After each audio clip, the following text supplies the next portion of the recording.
legend begins. Find yourself within. Take up your blade. Let the fears within fade. Stories are told as the die roll. Don't be afraid. Make your destiny will find you in me. Friends at your side, may the group with pride. Try as you might, you now live to fight. Monster nor foe can fill you with woe. Enemies in sight, it's time to roll dice. Roll for initiative. Check, please. Hello, and welcome to Check Please. I am your Game Master, Beardy, and all around me here are my lovely players. Introduce yourselves, folks. Who are you?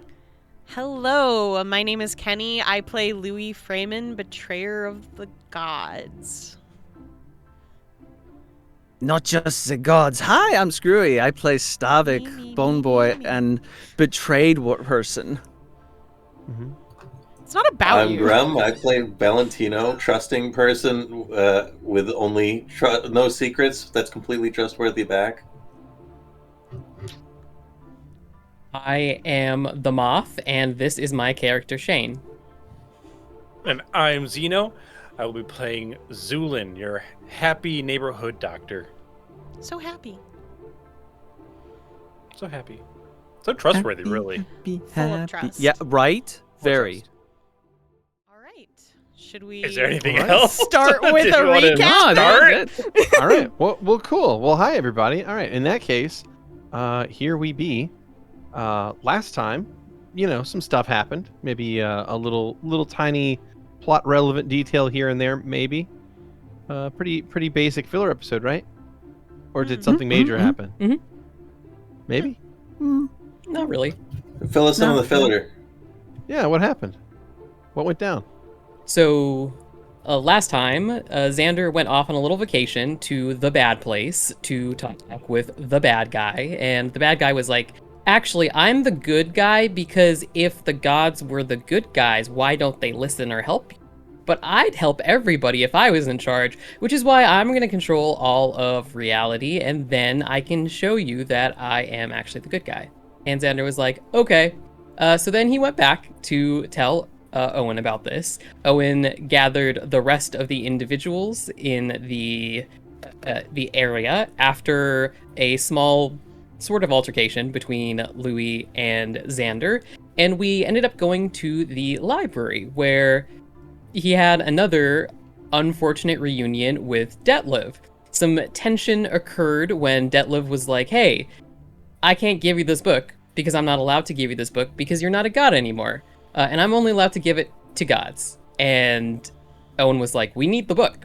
And Louie was like, Detlev, you owe me, so you should give us the book. And Detlev was like, well, all right. And he went back and pulled out the book. And when he handed it over, he disappeared. And our most beloved librarian is now gone. If only the drama ended there. It would already be a very dramatic session. But then we opened the book. We learned that the bad guy in question is named Slonic, which is crazy because that's my middle name. What a strange coincidence. So weird, right? But the other strange coincidence is that it turns out that Louie was working for Slonic the entire time. And has been committing all of the serial killings with the ice lady, who's Not a kind lady. of like his simulacrum familiar. And yeah, there was a lot of fallout as people debated what we should do about Louie, whether he should still be in our team or not. Some people were angry, some people felt betrayed, some people didn't seem to mind one way or another, other people were very forgiving. Owen walked out of the room, and we sort of ended with Owen essentially saying that it was time to get back down to business because there are bigger fish to fry. Then we shall pick up right there. I believe Valentino had some things to do, if I recall. That's true. Valentino did have some things to do. When things have kind of calmed down a bit and people are no longer looking like they've either vacated each other's spaces or don't look like they're gonna kill each other, then he would like to head back to. I should remember names when I'm going to be doing Flagon. things. That's the one. Thanks. You're welcome. I remember the flagon part, but I've been playing towards Skyrim. Argent is a Anyway, weird word, anyways. It just means It makes silver. sense here. Depends Yeah, on- it makes sense. Just means silver. But cool. That went on the nose. It's just the way to say silver in Latin. And he'll seek out the proprietress, Mrs. Vermillo. I imagine probably have to ask for her if it's the middle of the day.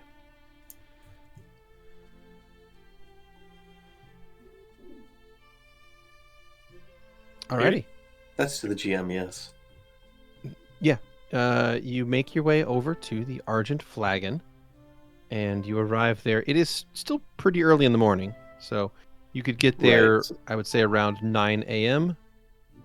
And this place is not, it's not an inn exactly. It is a drinking Right. establishment / club.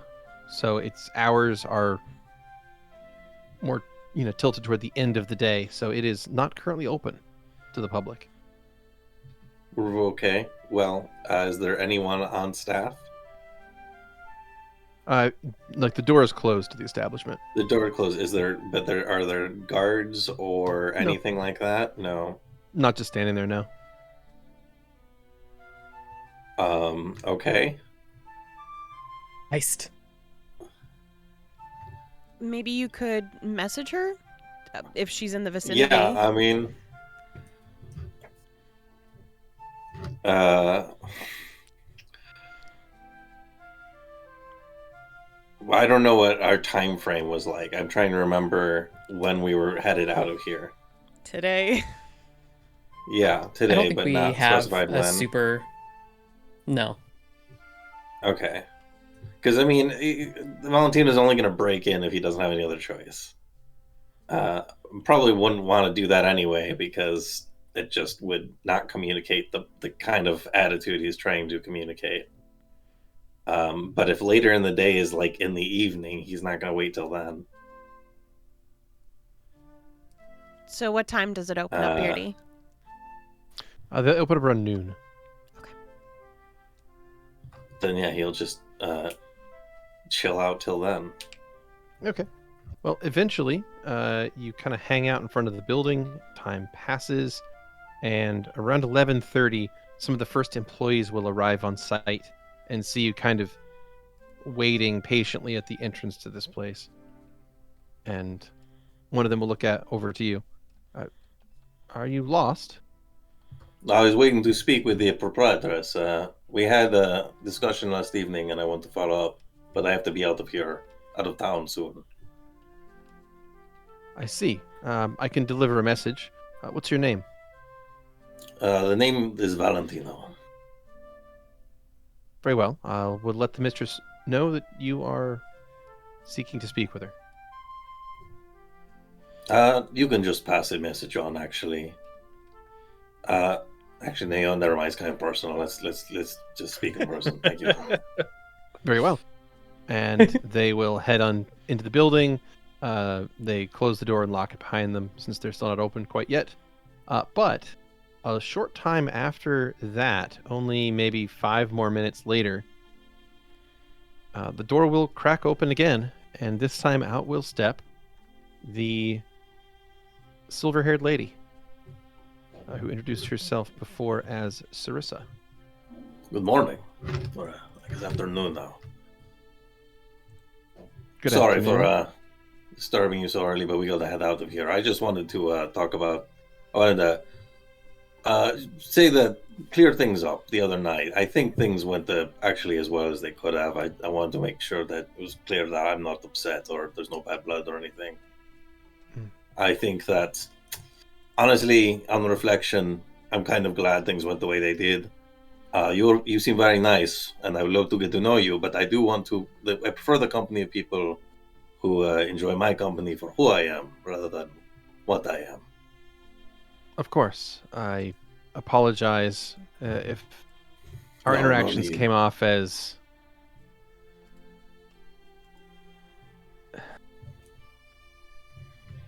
me denying your company. I'm sorry.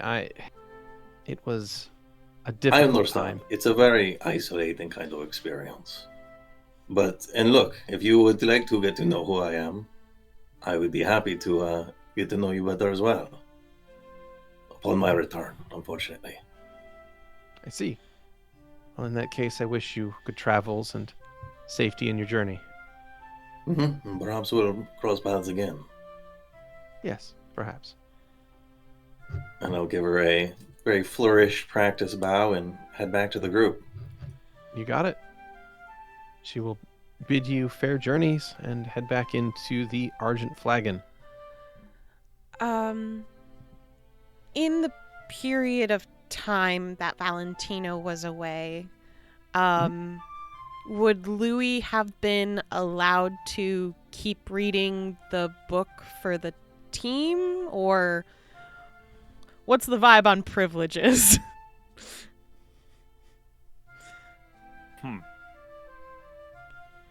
Who's granting these privileges? Well, you're not here, so it's not you. I would assume the rest No. of everyone. Valentino wouldn't be anyway. He doesn't give a shit. Zu'lin would not be stopping Louie from reading. Stavik would not be stopping Louie for reading. As a matter of fact, he would probably be looking over the shoulder if he's allowed to read, if he can actually even see it and read it. And I don't believe Xander is in the same room. So, Where's Owen? Elias is outside of this room in the rest of the library. Can Stavik read the book too while Louie is reading it? Does he have that capability? What language is it written in? You never said. Ooh, interesting. In that case, yeah, you can read it. Cool. They write this codex that no mortals are supposed to know anything about. They just write in a language that nobody speaks. I mean, that'd be a way to do it, I right? would- But interestingly enough, no, the writing is actually written in your native tongue. I So see. It's very easy to read. It's written in Vilish, Stavik, which is That's a handy. strange thing to find. Interesting. Why would it be in Vilish? Is it in Vilish for me? No, Okay. it is in your mother tongue, actually. Yep. Why is it in her tongue? It must be there's some connection between Slonic and Vil. God damn it. It's a shithole place anyway. No, I kid. All right. In this time Oh. period, then Louie is going to cast Skim so that he can cut down on the time of use for this book. Okay. And he'll start going at it to get as much information as possible that could possibly help the party.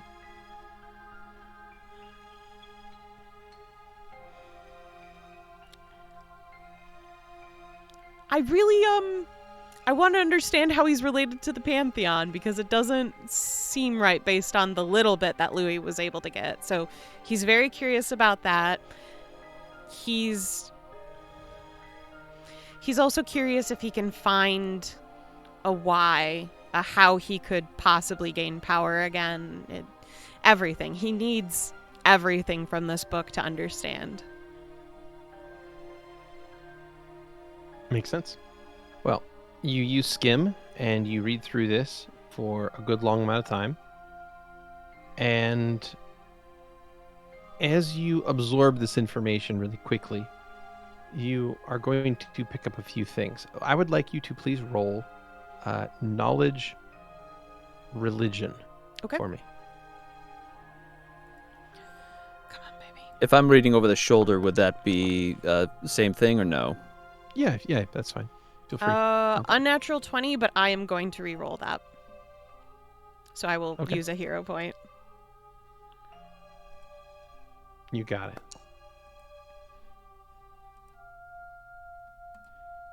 Oh my god, it's worse. What the fuck? Why is this like this? All right. Stress. It's 8. the one time there's a god that he didn't study. Mm-hmm. There wasn't anything to study technically at the time. Exactly. Yeah. But he's had so much like back knowledge to rely on before It's now. true. And then it's like, He's like, I know everything. Fuck. God, it's like fucking the movie The Wizard all over again. So the one with the Nintendo boy? Yeah. California. I'm not following, but I'm not following the logic, but all right. Yeah, I don't see how that's related to the situation. Because at the end of the game, the contest was on Super Mario Brothers 3. Nobody had played through Super Mario Brothers 3, so it's a test that nobody had studied for. Right, and also someone managed to know how the disappearing behind the white block ability in that, which is the reason everyone else knew about that trick, but also how could anyone in that competition have known about that since it was the first time the game ever had been revealed? Yep. It's a whole problem. But anyway. But that's a completely different discussion. Again, I'm not quite sure how it quite relates to here. I thought the way this game's like the Wizard is that, like the Power Glove, Valentino is so bad, but that wasn't really this serious. So bad. You mean so Accurate. good? No, I see him in combat. So bad. It's so bad. Oh, that's harsh. Which is Shit. really accurate for the Power Glove. Really, really great truth in advertising there. Mm-hmm. So, yes, you take a look at it, and Stavik, the story that you can skim out of this, because you did not have the skim spell cast, right? So you see Louie going, flip, Okay. flip. In that case, Like, you read the first couple words, like you get like the first sentence down, and then the page flips. Fuck. And it's the most annoying thing in the world because you try to start to read, and as soon as you get a few words down, page flips because the skim From the spell beginning, pools of is blood, allowing. the Forever War, Eden. So not only did Louie betray you, now he's just being a dick. Yeah. Yeah, that's Yeah. why we're doing So- this. Sure. So Stavik, I'm afraid you don't get anything usable out of this because you simply can't read fast enough to keep up with Louis' After, like, skim the- spell. After like the 10th, 20th page turn, he's just like, he can't even breathe, can't even sigh audibly. He's just enjoy your eating, and walks and Can he not sigh goes. audibly? Sorry. No, he has no He can't. lungs. How are you talking then, but bitch? You also have no voice box. So what the fuck does that mean? I mean, if you can talk, Like, you can sigh. Yeah. I would think you can make the sound of breathing. You just can't. You don't have to. It's just you have to do it when you want it to be a sigh. Right. Yeah. Yes. You have to make a It's- choice to sigh. So, I mean, most so the people person- make choices to sigh. You know what? That's fair. I I forget mean, that's the case. I just Most sigh people because I'm do. stressed. There are some people that sigh unconsciously, Hmm. but in this case, yeah, you're In right. brackets, Stavik sighs. Yeah, when Stavik sighs, Stavik you know that he's sighs, trying to and get someone's attention. Like, what's wrong, Stavik? And he's like, "Oh, I was just breathing." It's like, no, you weren't. You No. have to do that on purpose. He Very clearly, he- we're not. No, Stavik sighs. Enjoy your reading. You are obviously a more learned and quick reads than I am. I will muddle along with my books that I've already had for. Sorry, this is turning a little more sassy than I'm intending. I will muddle with my own books. Louis nods, but The he irony is here? silent. Being that Stavik rolled higher than Louie on this. No, I didn't. Mhm. Oh well. Yeah, physically, technically. yes, but The raw, yes. Yeah. yeah. Yes. Yeah. Yeah. I'm really really stressed, Well, guys. It's true. Well, Louie, you skim, Why? but the stress is getting to you. So while you are trying to put this information together in your mind, you feel like you're still missing some of the details. But if you're trying to answer the question of where did Slonic come from, that's still sort of up in the air. It's not clearly stated anywhere in this book, but it's also not clearly stated about his relations to the other gods. Normally there's some sort of divine family tree. You would know that so-and-so is the brother of so-and-so, or the sister of so-and-so, or the child or parent of this other god. But there's no such relations listed for Slonic in this book. There are only strange allusions to something where it's referring to him as the crowned one. Yes, I did get that last time. Yeah. He was trying to delve a So- bit deeper on that. Mm-hmm. Yeah. And is there any sort of information on if he had a plan for coming back? He's not exactly sure who wrote this, you know? Mm-hmm. There is no plan for return within this tome. I guess he probably didn't plan on leaving to begin with, so. The tome seems to indicate that the gods exiled Slonic for great crimes, and then placed a very powerful ward to prevent Slonic from ever returning.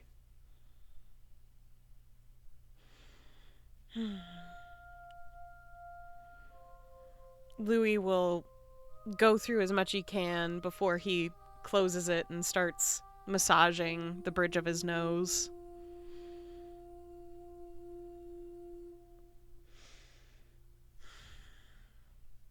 Not Zu'lin find will- what you are looking for?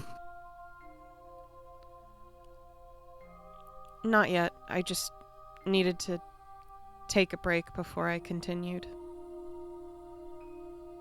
It's Since a bit exhausting.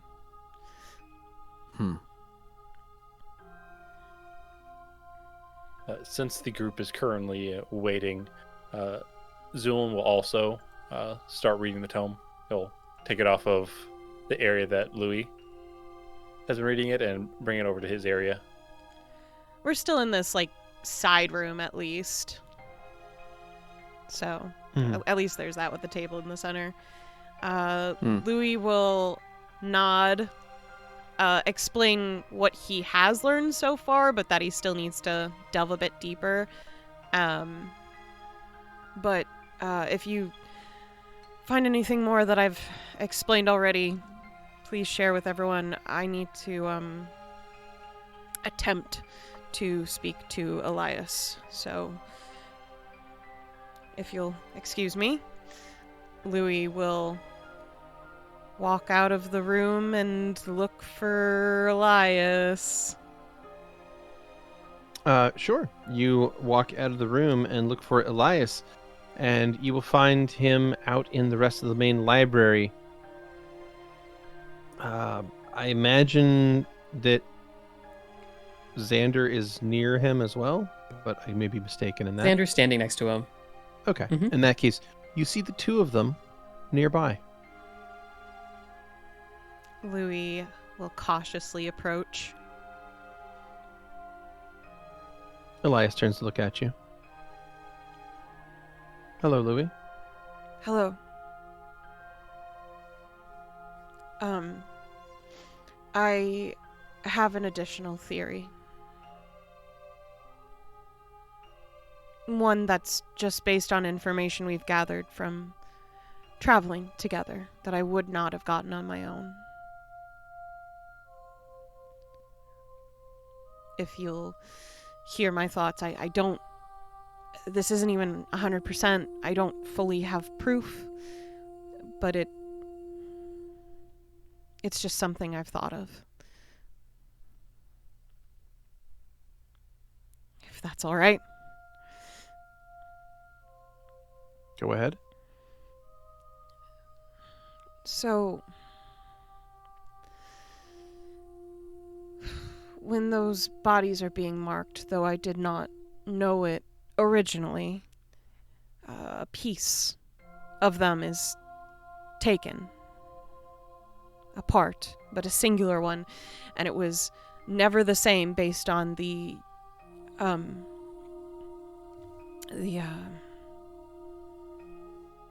checks that Zu'lin and Xander made on them, the anatomical checks. So a different piece was taken every time, sometimes an organ, sometimes a bone, pieces, things that added up, and it was always different as far as we knew from the bodies they found. I think he's making a body to birth himself.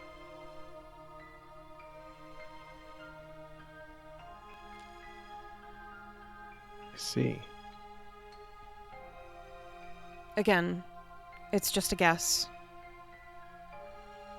But for that to be part of what I needed to do and the result of what I was doing, I feel like it would be foolish to not acknowledge that that is something strange that was occurring, even without a spell being cast.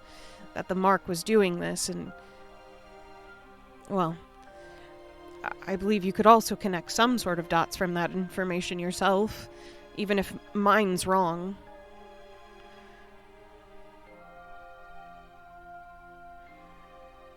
If that's illogical, though, I understand. It was just a thought. It is a troubling one at that. I do not think he would want to become a woman. I think he hates them, so. I see.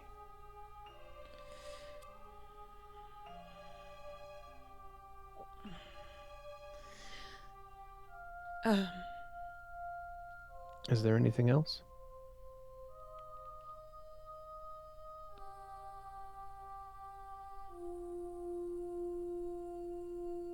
I don't think so. Other than, I still don't understand how he is a god. It's not like it's Wayism or the light, or maybe it's more similar to the light because it seems so different, whatever he is.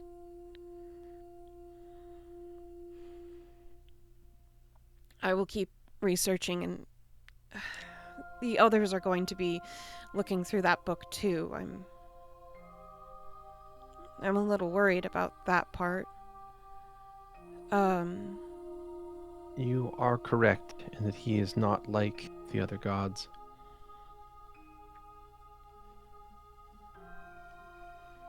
And it is precisely for that reason that he behaves so differently than the others. And it is part of what makes him so dangerous. Is it Louie nods. perhaps because he was not originally divine? That was a theory I was working on, but I don't have proof yet. Elias, do you know? I do. And Xander has the right of it. He was not originally a god.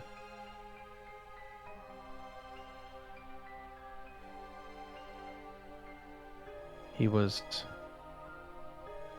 uplifted, crowned with power. And he became a divine being. It is precisely because of his ties to mortality that drive a sense of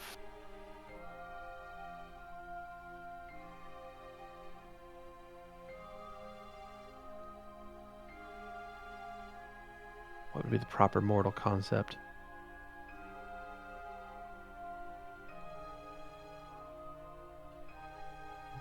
A want, a need for growth, for accumulation. a thirst for power. Something that is largely within the realm of mortals and mortal thinking. The gods exist as extensions of their domains. They do not behave or think in the same way that you do. I'm gathering that. But Slanik never truly severed those ties of his mortal life.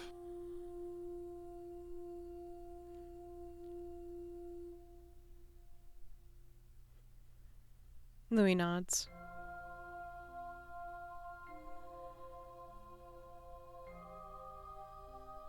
I will do all that I can to get as much information out of this book for you.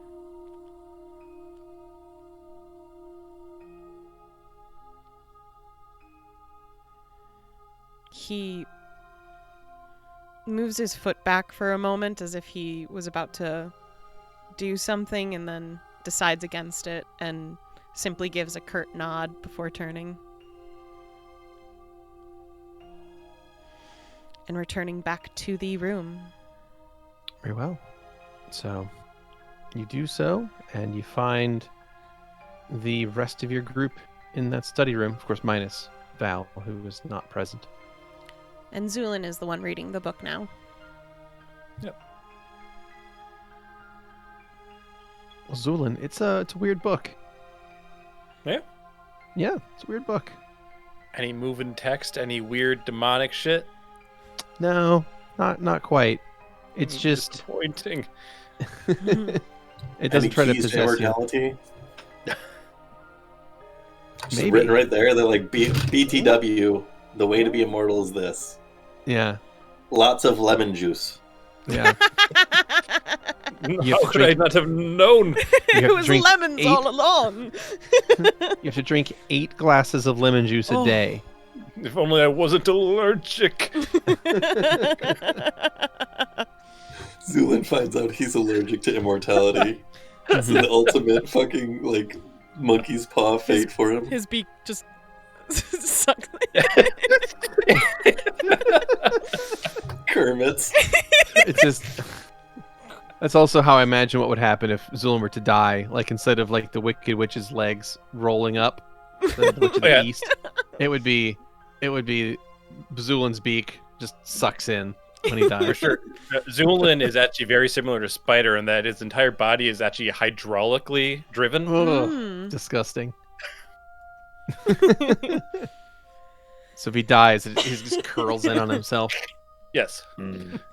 Yeah, so I'll read this book, see if I see anything in addition. Otherwise, Alrighty. do you want me to give a roll at all, or? Yeah, if you'd like to make a knowledge religion to give it a read, see if you can make heads or tails of it. 25. 25, Nice. quite good, Much quite better good. than me. Okay, geez, fuck. All right. And yeah, as you read through it, it does seem to indicate that this Slanik fellow is a real problem case. Largely because he just seemed to have a thirst for conquest that set him apart from the gods, and that he was just really vicious in the way he went about things.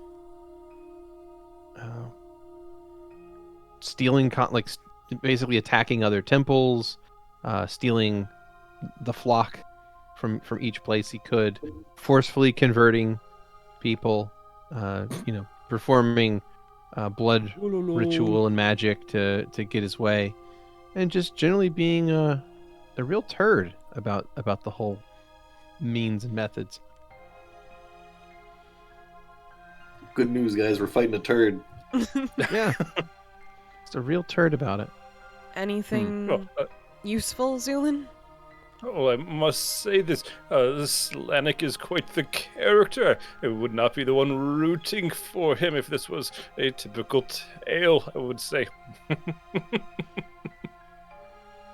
Hmm. But otherwise, no. no weaknesses exposed, and no surnames to make fun of. Perhaps he was always Slanik. I don't know. What did you find out? Me?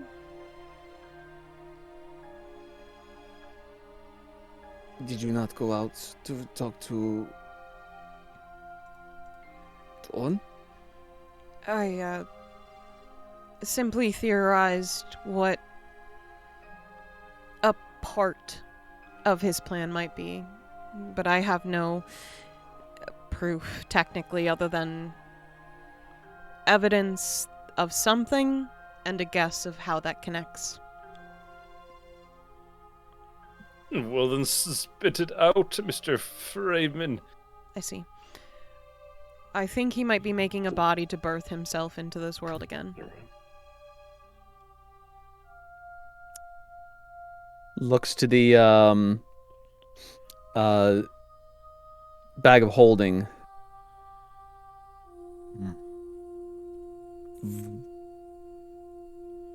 I'm assuming that was potentially a first draft. Referencing his bones, his old bones. You're not a woman. Do we know that? I guess I technically... You're right, Valentino. I guess I don't technically know if Stavik was a woman before he went through the maelstrom. My bad. I'm being insensitive. Okay, so technically, no, because again, his memories could have been fucked with. Yeah, we know. So, I mean, we could check the hips. I suppose I could give an analysis of the previous remains, but it's not 100% science. There's quite a bit of a drastic change even between multiple sexes. That's a good point as well, yeah. But we can get a percentage potential. We couldn't get a good sense of whether or not Stavik was broadly childbearing. Yeah, capable. I don't know if your pelvis would be proper. Like, can you fit a ball through it?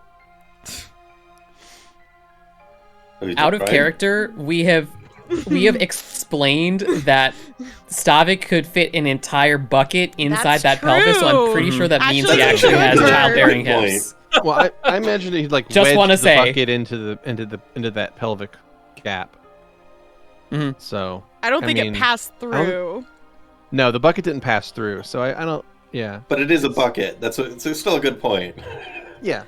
them some wide hips. Well, No, I who guess is that's on the currently table. holding on to the bones? Is it in the... And he'll point at the bag of holding. Yes. I don't... It is in there. I didn't know if Xander actually had a chance to put them in or not. It's been a bit of a whirlwind. Oh, I believe that's where they and to my understanding, that's where they ended up. No idea. I sort of... They are not in the bag of holding. That's what I thought. Oh, I Out of sort character. of woke up yesterday missing an arm. My first friend is dead, and now I'm here. So it's, yep. Zoom's gonna go rooting in the bag of holding. Is it bag of holding even here? Or does Valentino have it? Who I has think it? Bastion has it. It doesn't just sit out in the open like Stavik is acting. Bastion wow. will lean forward and hold up the bag. You need the bag? I got the bag over here. Need to find these skeletal pieces, and I'll Sure. fruitlessly try to retrieve the things that are not in the bag. How was your You visit, Reach in the Valentino? bag and think. What's up? I was just wondering how your visit was. You were going to see her, right? Oh yeah, it went great. I mean, as well as it went well. Okay. Well, I'm glad it went all right. What is it all this? It went well. I mean, we got along well. We just wanted different things. Sorry, I'm not trying to sound down about what's happening to you. I just feel down in general. Oh yeah, that's fair. You had definitely a fuck of a day. Yeah. On that note, how's everyone doing? Where's Xander? He's standing by Elias over in the main area of the library. I should actually excuse the guests from the library, so I'll be back. Louie will leave the room. How you folks? How you gents doing? Pointing to Zu'lin and Stavik and Bastion. I'm quite fine, all things considered. Kind of a big bombshell that got dropped, but I mean, I guess I'm okay. I'm more worried about Louie. That sounds weird, right? No, Mr. Freeman should be just fine. Louis has gone out of the room at this point. He is out of the room and currently looks like he is excusing people from the library and pretty much closing up. That being said, trust is quite the fickle thing.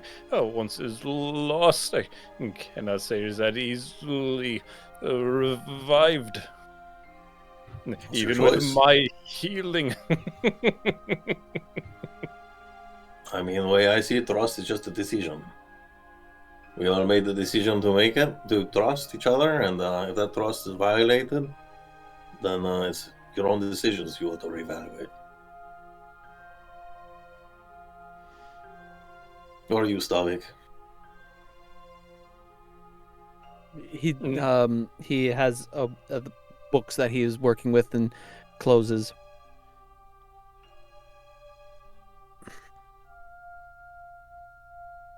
I feel I have very little in the way of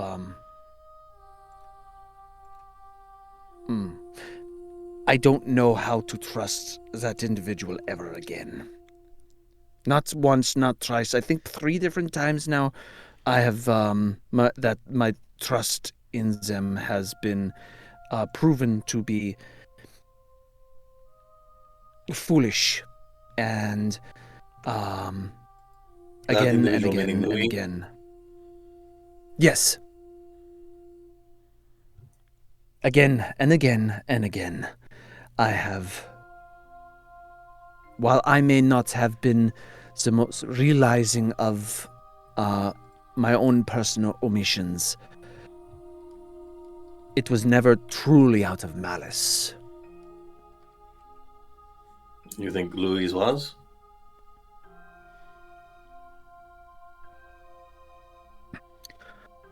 Great, that's...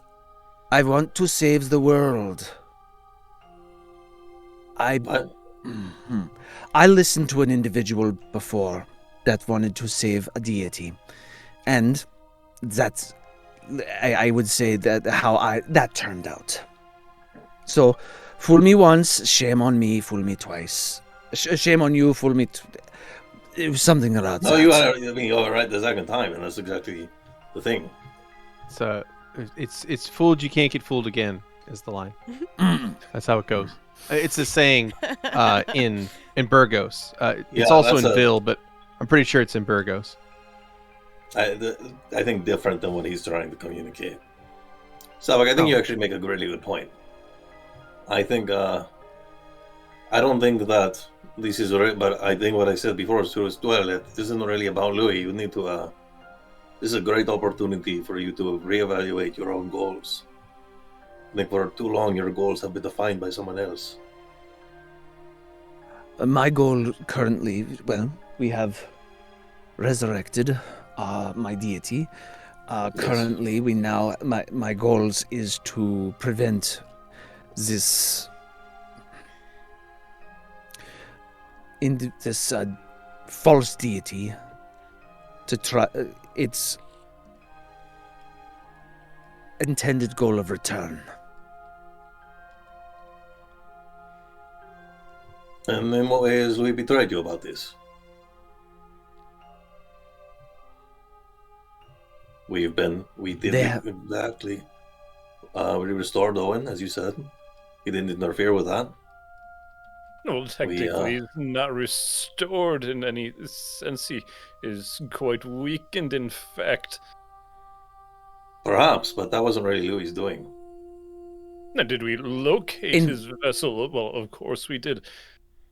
And if it weren't for Xander's latent power, there wouldn't be much of him left, I would say. I mean, it's a complicated situation, but it doesn't change my point. We've gotten where we are with Louie at our side. I'm not saying that everything he's done has been in our benefit, or even that he hasn't done anything that's opposed us, but he hasn't stopped us. And now we know the truth. That, I believe, is because we happen to be going to the same direction. That's a pretty defeatist way of looking at it, I think.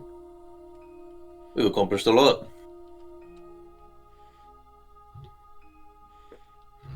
But do whatever you think is right. If this is your time to leave, then perhaps it is. And if not, then leaving. Well, then what are you going to do with this broken trust of yours? I will continue with the group. I will continue our mission. I think you should continue your own mission with us if that's what entails, but I think I've been saying this for a long time, Stavik. You're not a tool, you're a man, and I've said that this is not just me trying to encourage you, it's a responsibility. You let yourself be a tool and you don't know who is wielding you, as we've seen.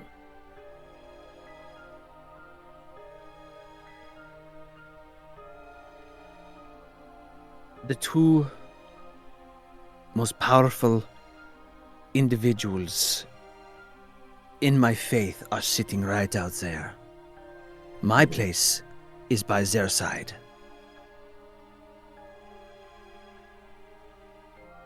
Very well, then why are you here? In this room, or what? Physically It here? sounds to me like you have... Because there's a book right there that... It sounds to me like you just opted out of with the responsibility I put in front of you. My responsibility is to see that this is corrected. That is my responsibility. That is one of the reasons I'm still here, physically. Would you have that responsibility if Owen and Xander simply didn't exist? If Owen and Xander didn't exist, I wouldn't exist. Of course you would. You would have been born.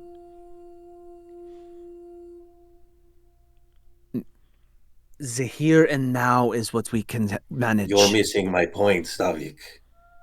You cannot offload your choices onto someone else forever. Sooner or later, you have to decide something for yourself.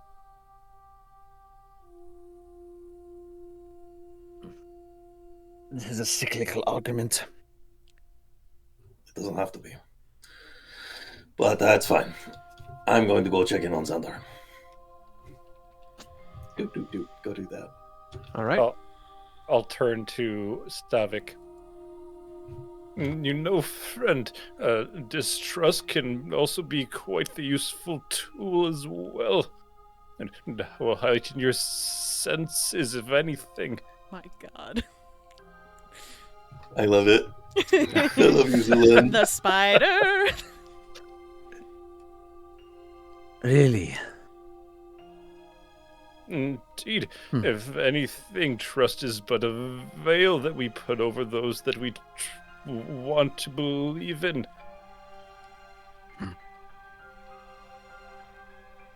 It is quite nice for the heart, but not so much for survival.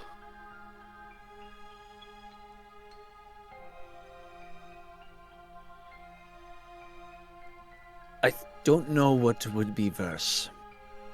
Or the concept is verse. Nearly, not every instance, but nearly every instance, I felt chastised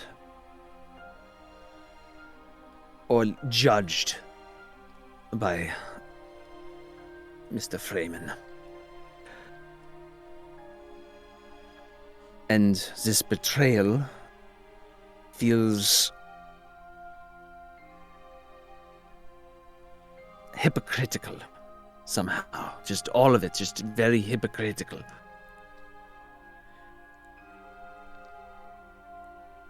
Had they been championing me and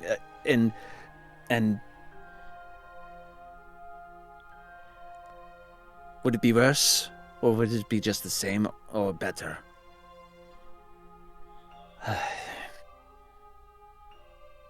I see no need to meddle in the possibilities. What is the fact is that what did happen occurred, and it of course did hurt. But now you can just use that information. If you look for it to happen again, you can disperse your own judgment at that time and place. But until that time comes, there's not much use in fretting. It boils down to eventually where their loyalties lie.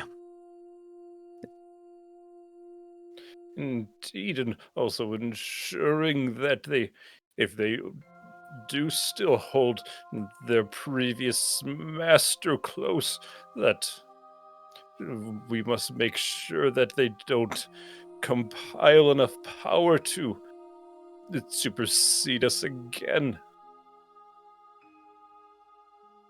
Well, I don't know if they will have a choice.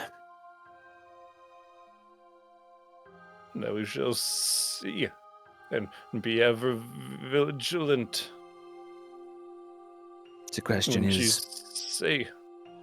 The question I would say is, do I run them through? That depends on if they betray us again.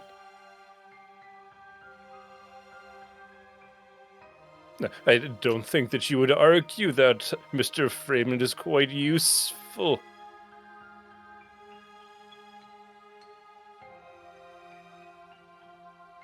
If the choice becomes they become out of control of their own powers and personhood,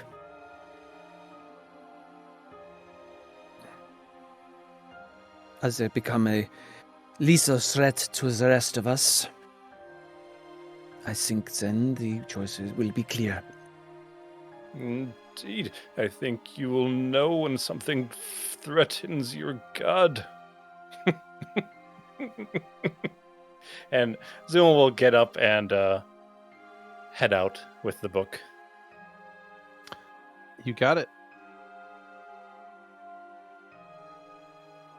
You leave the study room with book in hand and find yourself out in the book? You find yourself out in the rest of the library, and you see Elias and Xander standing over here, and you see Valentino Louie heading over toward them. way over there, directing people out of the library. The entire building, which in itself is not a massive structure. It's a good-sized library. You've seen bigger. But it's also, at this point now, largely deserted, because Louie has gone around and sort of wrangled out all of the people and got them out of the building. So it's nearly just your group left in here.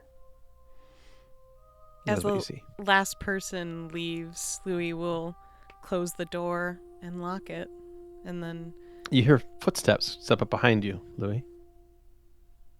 he turns his head just to see with his peripherals, but he does not fully turn around. You see the smiling form of Dawn. Hi. So the rest of the group, they said that they were okay with you sticking around. So, I just wanted to let you know that that's fine. I don't quite understand it exactly, but if that's what people are going to do, then that is good I see. and fine. How do you feel about this? Well, I mean, you helped me a lot about a lot of things, so I don't hate you. I just don't really understand. But at the same time, I'm sure you had reasons for doing whatever you did. So I just don't really get it myself. But I wanted you to know that if you needed anything, I can try to help you like how you helped me. Okay. And then she'll turn and walk away. Louie just keeps shaking his head in confusion. He does not seem to think most of the responses have been logical at this rate. But he will go back to where he assumes the book is, but sees Zu'lin with it at the very least, so he will stop in that area when he returns.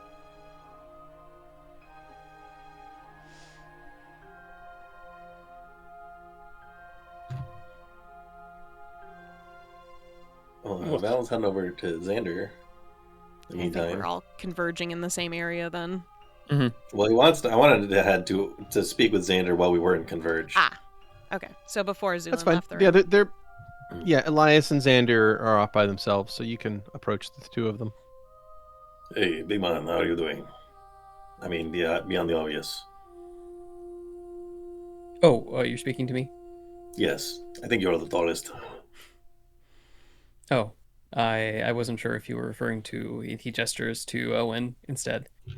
Yeah, that's fair. You both kind of. I'm- Well, it's an open question.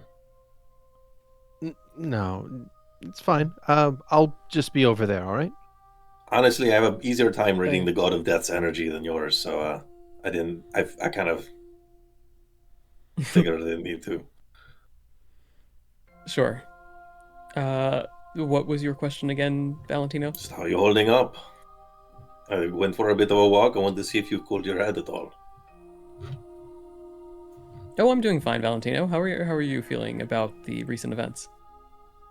I'm feeling surprisingly encouraged. We've got a clearer path ahead. We know our enemy. Yes, I believe we do. We have gained a lot of information from this past hour's events, so I think that is a good thing. You seem like you've taken Louie's revelation a little personally, though. I kind of wanted to talk that out with you. What part of it? That was what I was going to ask you. I suppose what I would say is that it was a very enlightening experience, and I feel that I've learned a lot from it, and I appreciate having learned the things that I did. You know, it's funny you say that. It was a shock for me, but after a short walk, I feel like it was almost like I knew all of this already. It all felt kind of obvious in hindsight. Yes, a lot of it, I believe, was very obvious. So, And I don't think I that can we've given certainly Louis understand credit that in feeling. spite of that. It was despite of because of a misunderstanding. I think it came from a place that knew these.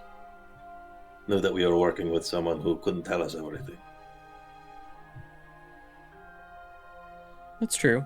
I think that Louis certainly deserves credit, and it is extremely unfortunate and sad that he was put in the situation that he was, though it was also very convenient for him because he used the fact that there were certain things he couldn't speak about which were unrelated to Slonic to hide the truth from us at multiple opportunities. It's true. It was a good trick. I got to try that myself. I've totally never done that before. Valentino. Of course. But it sounds like I got the info I was looking for. Seems like you have Yes. a chance to think it through it. All good. Yes, honestly, there is no one to blame in the situation aside from myself and Slonic, so You're not to blame here either. Sure, yeah, things look obvious in hindsight, but how are we to consider this option out of the myriad of possibilities? I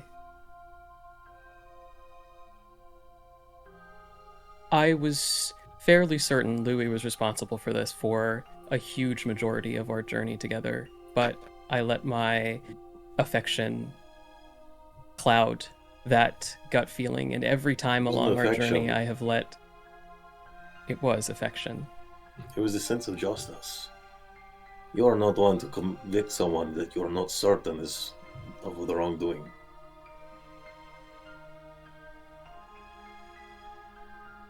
It is not justice to let someone that you feel affection for get by just because you feel affection for that. That is the height of injustice.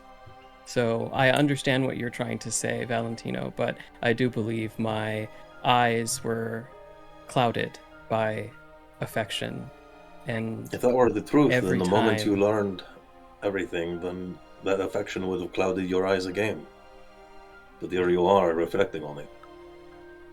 Maybe it was ultimately an act of imbalance, but I think it came from a sense of wishing to do the right thing.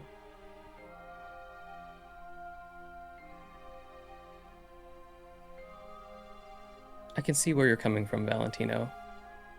I don't think that we share the same perspective on this matter, but I don't believe I'll be able to properly explain my position in a way that makes sense to you, and I don't believe I'll be able to fully understand and accept your version of things either. Perhaps with time.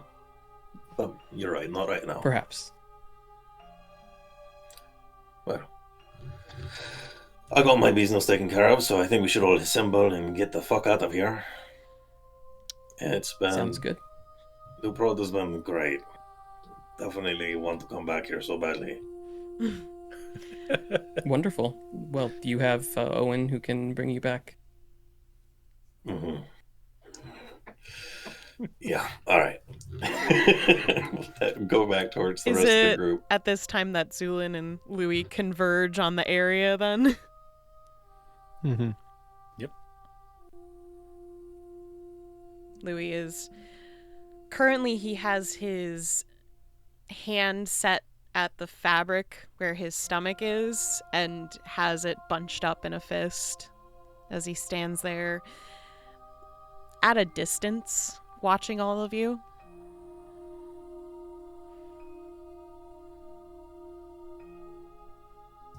Arthur meme? No, it's like his fabric is bunched up just like as a I see. self-soothing way, but it's on his stomach, like where his mark is pretty much is where he's grabbing at the fabric.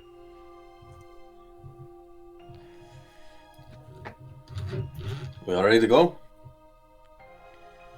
We can grab the others from the side room, and Elias, if everyone is taken care of everything they need to in this town.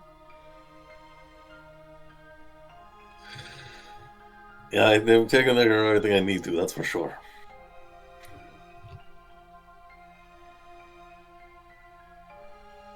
As I finished, so why don't we get our belongings together and make haste? Yes, we'll grab the carriages and carts and all our stuff from the inn and head out when Elias is ready.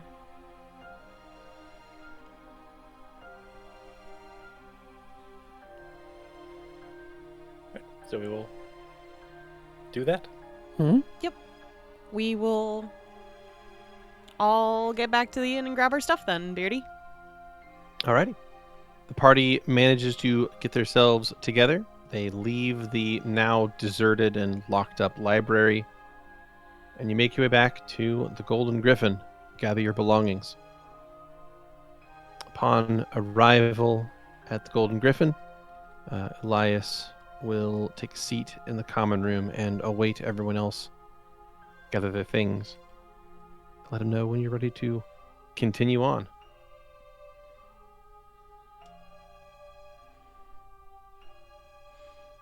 Louie, I think before we leave, we'll stand in front of Elias again,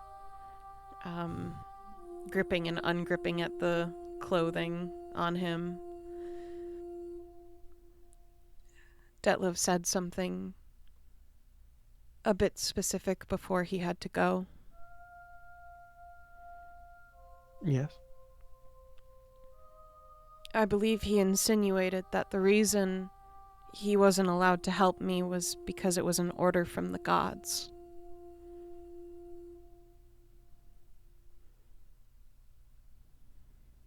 The book in our possession. Yes. No.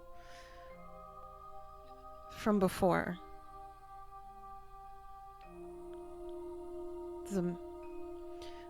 My marriage.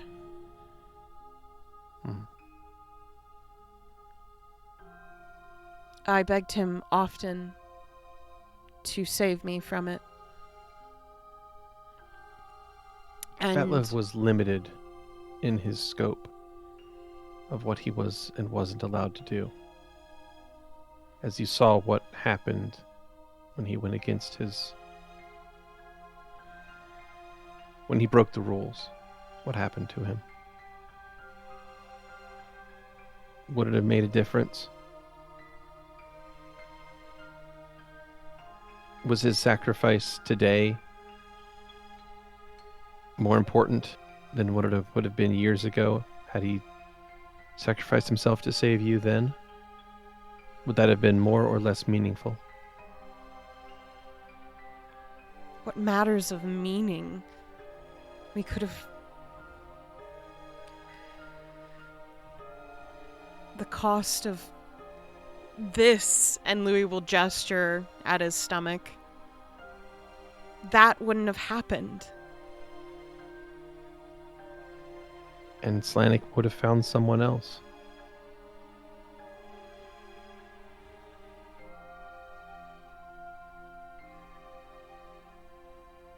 You can blame Detlev all you like. But I do believe not he acted blame with him. wisdom. I blame your kind. Very well.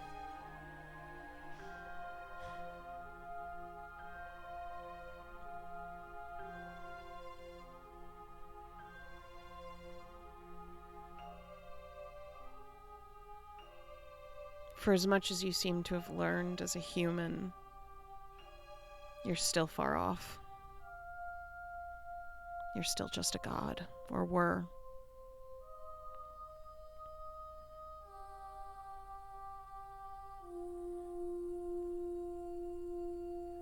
What do you really know of our plights?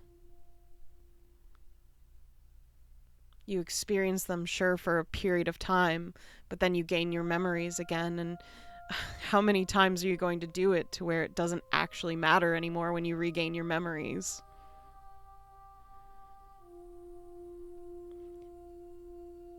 Your cycle will wear off its effects at some point.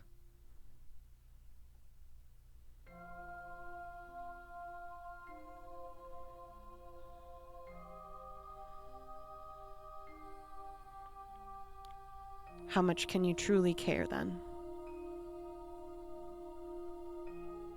I care enough that I'm here.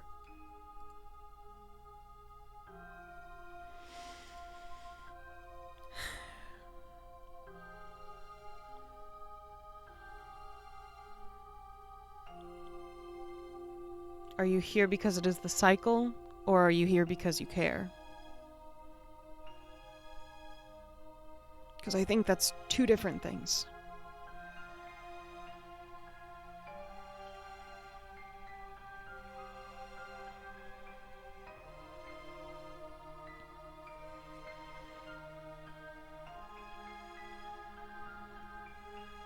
This line of thinking is not going to lead anywhere good, Louie.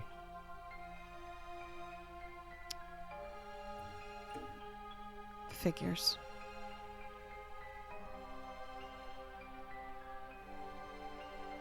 Another god who wishes not to answer questions.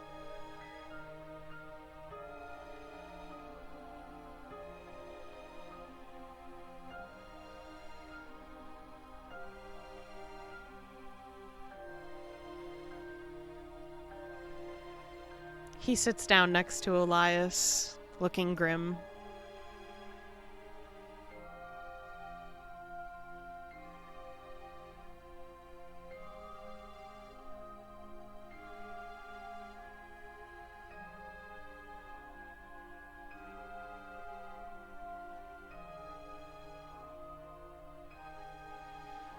Is that all? What do you mean, is that all? Do you expect me to ask a particular question? I was simply asking if you had anything else to add. No, I'm just disappointed. Of course you are.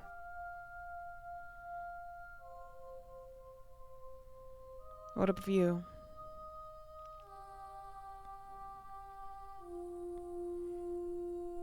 Do you have any questions now that you know? No.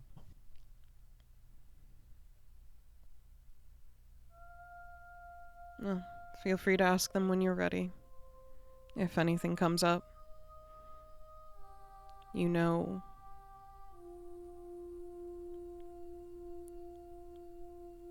You know why I did this. Out of everyone.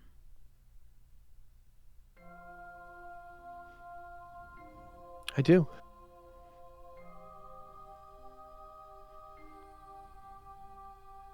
You have a great deal of hate inside yourself.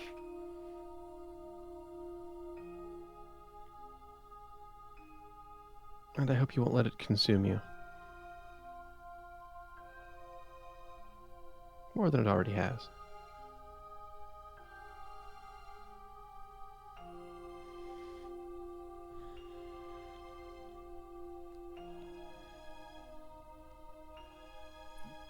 And with that, he will go into quiet contemplation of the situation. And the rest of the team gathers your things and we'll meet back up.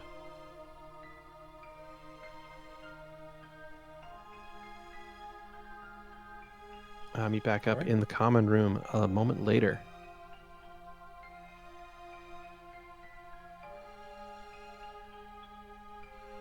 Is there any final things or anything else you would like to do before venturing onward? All right. In that case, you gather in, and Elias will lay a few coins upon the counter for the staff of the Golden Griffin, and then walk back over to the rest of you.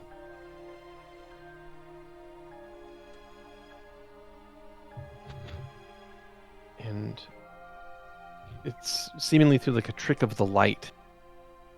As he moves his hands, he's suddenly holding his scythe. It was not there one moment and was there the next. And then he lifts it up slightly and taps it upon the ground. And when he does, reality ripples around it. And you find yourselves somewhere else.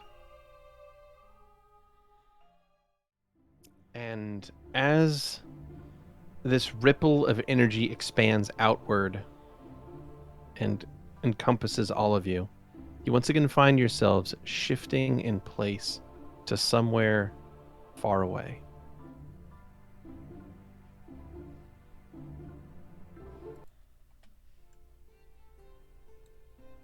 You find yourselves in a wide, expansive plain, rolling, mostly flat terrain around you. It's dotted with farms that go off in basically every direction. And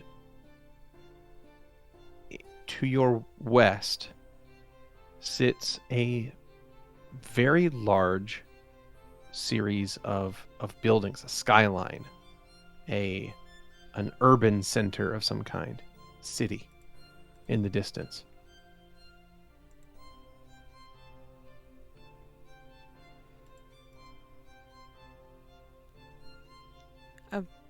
Is this as close as you could get us?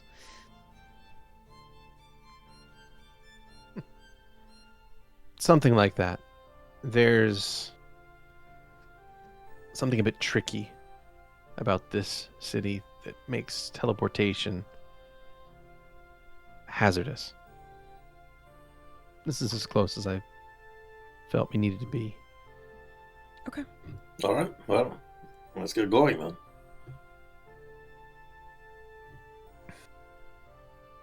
Start heading that direction. Is it You make your still way. June 1st, Yes. may I ask? Yeah, same Okay, day. I just wanted to check. Yeah, it's instantaneous teleportation. If it wasn't, would you know? Stavik takes a flanking position to Xander. I'm assuming Xander's walking right next to. Okay, yeah, he would take a flanking That is correct. position. Okay.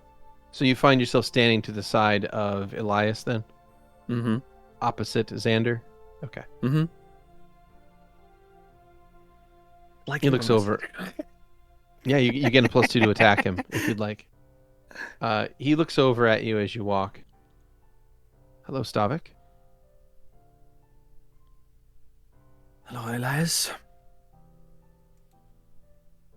What's on your mind?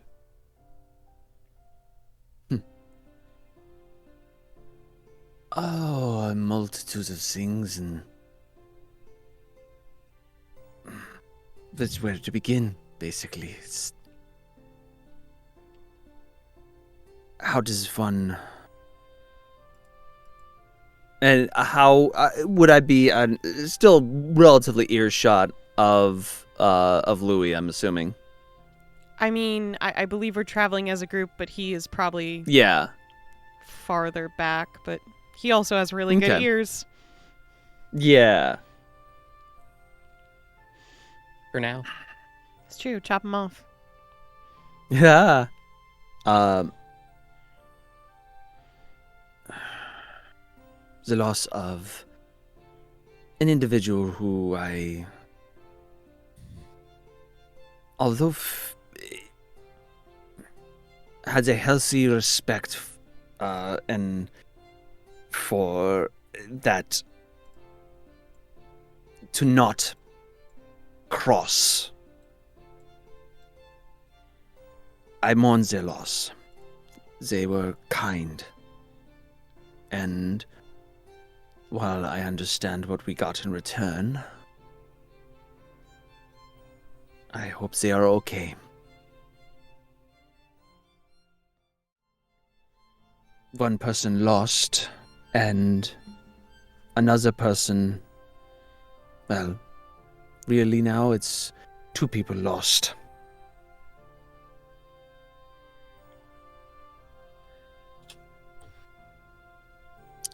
The person that was there for us to help us find things in the library, and the person that I thought I knew.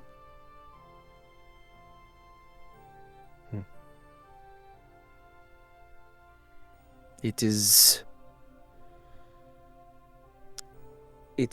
as if very similar to what I thought I had with, well, not the exact same thing, but my concept of a person, of who they were, very similar with Ida. Do you I feel thought I that knew Ida them. betrayed you?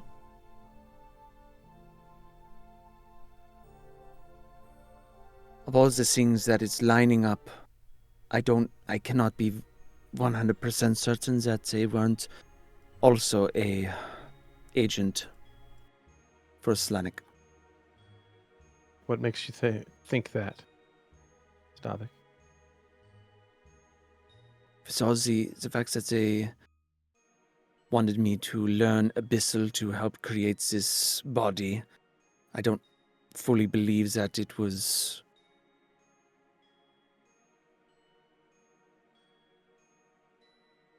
to your benefit.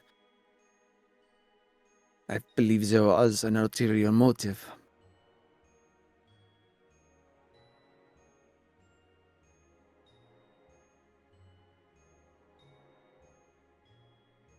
I feel that there was other forces influencing them.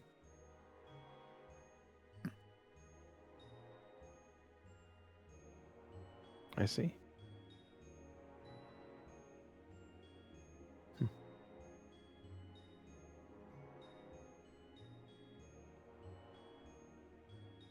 I don't know if the body that I was returned to wasn't originally designed for them.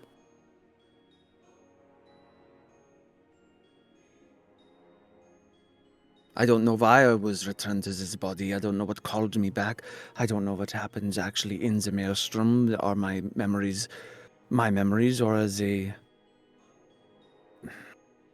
implants. What was I actually doing during that 70 years?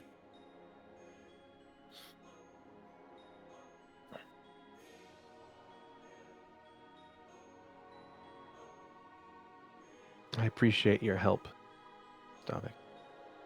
And I want you to know that the faith you've displayed will be rewarded.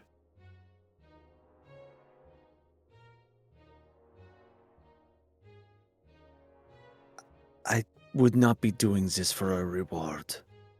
It is what I believe in, and what needs to be done. To do this for some sort of promise in something bigger or something after lessens it. It would make it self-serving. Yes. And that's not my intent. I don't wish to taint what you have done, because it is something done out of a pure and honest place in your heart.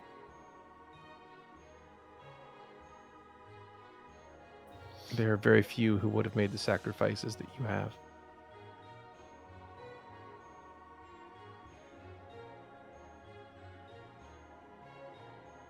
I appreciate that.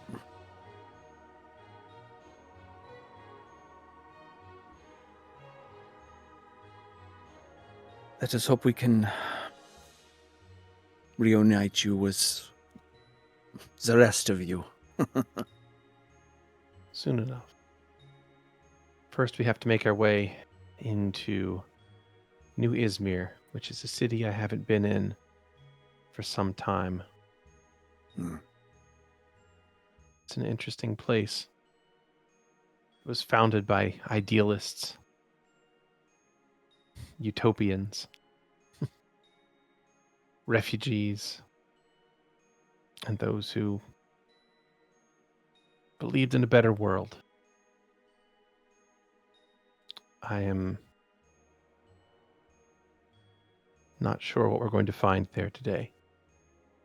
Oftentimes, when something is started with the greatest of intentions, it rarely remains quite so pure after the fact. That with that statement, he kind of gives a half glance over his shoulder at Louie. Looking at who? Louie is looking off to the side, looking dejected, but the expression doesn't really invoke sadness, but rather it's not quite annoyance per se. Maybe it's a mix of a lot of emotions. You do see some hatred mixed in there, but it is a resign to say anything nonetheless. But he's not looking at you either.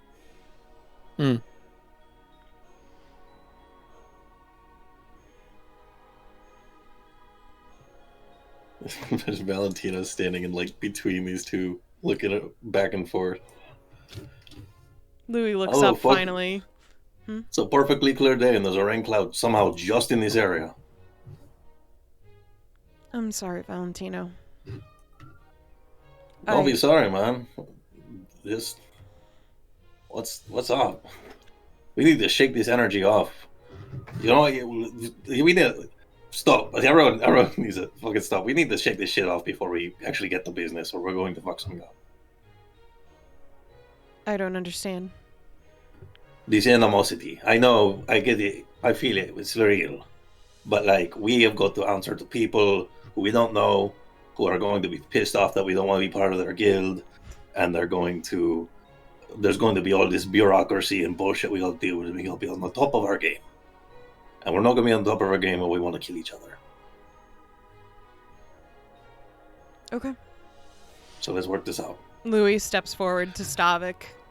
He is probably standing a lot taller than you normally see him stand. Normally he shrinks down just instinctively, maybe before.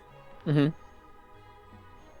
But he has his shoulders back, his chin tucked in ever so slightly. He is meeting your non-existent gaze. Trust me, that's...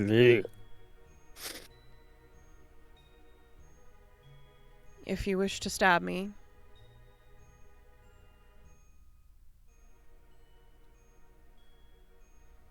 if this gets your energy out, I mean, I had something in mind that didn't get us there with fewer people, ideally. I won't die, Valentino. It's okay.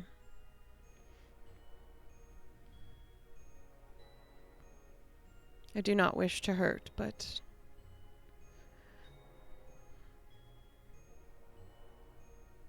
I understand sometimes you just need to get something out of your system. So I will face it.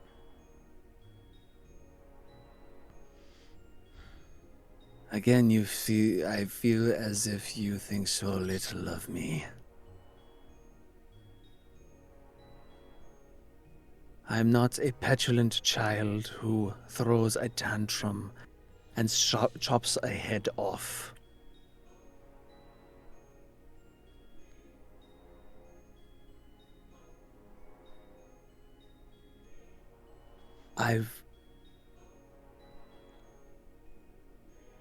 We are professionals. Actually, we're vigilantes. That does... Some of us more than others.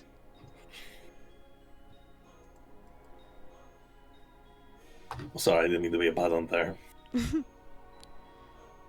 Thank you, Valentino.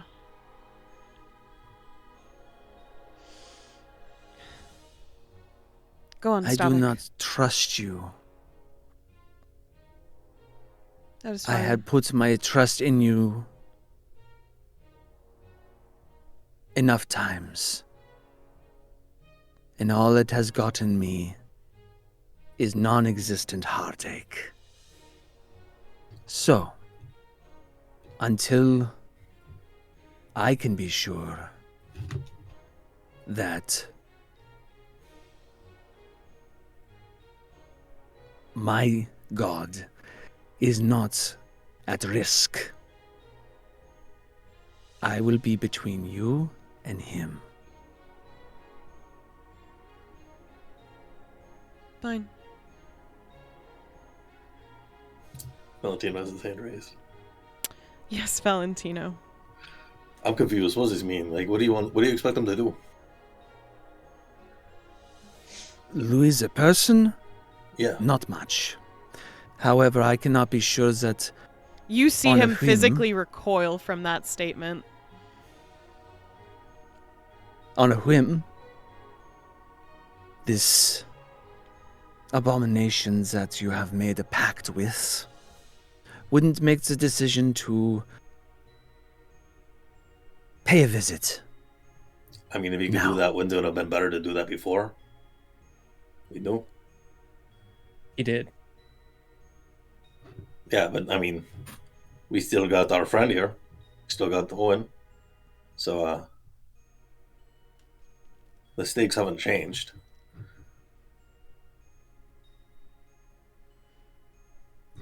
I can trust that I can't trust you anymore. Louie nods. I see. Again, I have to ask what that means, because this could affect all of us. Like, you're just going to assume things he says are lies, or you're expecting him to do something? If you don't know, you're on God for. I can expect that not everything that they say is 100% the truth. Yeah, you should have done that from the beginning. Who seeks 100% the truth? Other than me, of course. Right. I guess Xander. But even Xander finds his way around talking about things.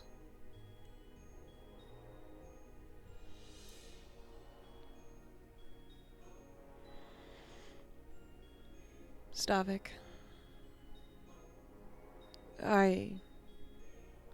Permission to speak. You do not need my permission. We are on equal footing.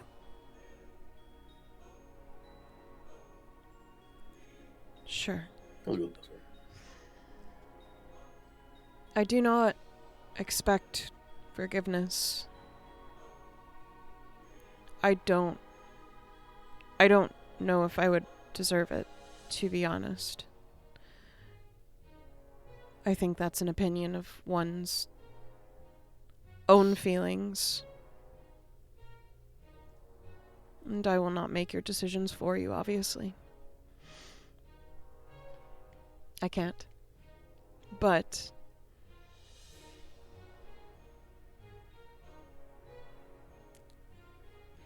though you cannot trust me, and though you may expect me to lie from now on, which I will attempt not to, as easy as it is to lie,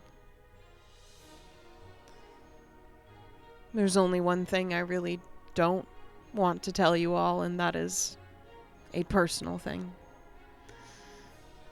But you, for the most part, know everything else. I can try to atone.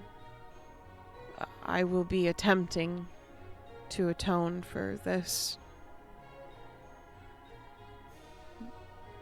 But I was tricked. Not an excuse, just a statement.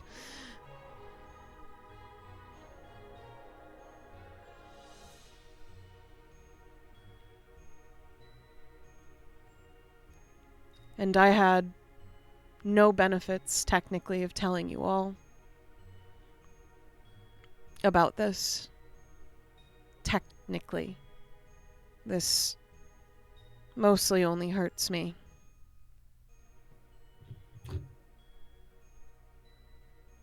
Second part may be true, but I think there's certainly a benefit. Go on. You want solidarity now. Maybe not right away, but you want it off your chest. I'm sure that's going to help a lot moving forward. He's not... Xander tilts his head. Isn't making the team that is working to stop the evil, corrupt god that is trying to destroy all of existence a benefit? Or is that not a benefit? Excuse me? You said that there were no benefits to telling us. I would imagine that not having all of reality enslaved by a god would be a pretty significant benefit, but I suppose I answered my own question there. I suppose in the sense that had I not found out about that information, but even so, I'm thinking of this as a selfish human. That's fair. put yourself at risk, and I appreciate it. Obviously, I don't get me wrong, I'm alarmed by all this information as well, but I don't see any reason to be bitter about it, I guess. The past is the past, as they say. If you wanted to deceive us and manipulate us and harm us, then you would have done everything in your power to keep us from learning what we've learned. I think if anyone has some preconceived notions of how everything happened, I think you should air it, as I will either confirm or correct these assumptions. I think that might be healthy. The problem is with that there is a significant section of the group that has no reason to believe anything that you say is the truth. True. I cannot do Oh, the spells things we here, can but if you wish to cast a spell on me to force me to tell the truth, if you wish to charm me in any way, to force such things, Those sort of spells don't usually work on you, Louie. I will So allow it them wouldn't to. really mean much. But that would also require everyone to believe that you are allowing them to work on you. You realize that this is Does the conundrum caster that you've not set up. realize that this works? Does the caster problem- not feel that it connects? Not necessarily, and also you've been marked by a god that clearly has the ability to manipulate everybody. There is no way for any mortal being to know that you have good intentions, for certain, Louie, and that is a very tough thing, but that is also true for everybody. Now, at the same time, not everyone is marked in the same way by this evil god that you are, but I believe the attempt to try to clear the air and make sure we're on the same page it's a noble effort, but I think it is reasonable for people to have their reservations at the moment, and I do not believe it is something that can simply be cleared by having a conversation on the side of the road at this Well, point. maybe not, but if we go in, we speak with this adventurers guild, and everything you say is laden with suspicion of your I comrade, don't think it's an they're adventurers going guild to that be we're talking suspicious to. of us. Whoever we're talking to. I think it might be Also a leader true. of this place. Even more so, if your words are laden with suspicion of your own compatriots, then what reason do they have to trust us? Counterpoint to that, that is how it has always been. The only difference in this scenario is that it's Louie who is the target of suspicion. So Yes, and it is always what's the hindered us. difference? We need to get over this shit. I've worked with much sketchier people than you, and I got along with them fine. I learned to trust that I wouldn't trust them, and trust when I do trust them, and figure out what you can trust and what you can't trust, and where you get the point. Valentino, That is fair. I do appreciate what you are trying. I'm glad you appreciate it, but it's just for that. I'm serious. If we fuck this up, it's a big problem. I can remain And that quiet. is what is guiding me. If we fuck this up, it is a bigger problem than ourselves.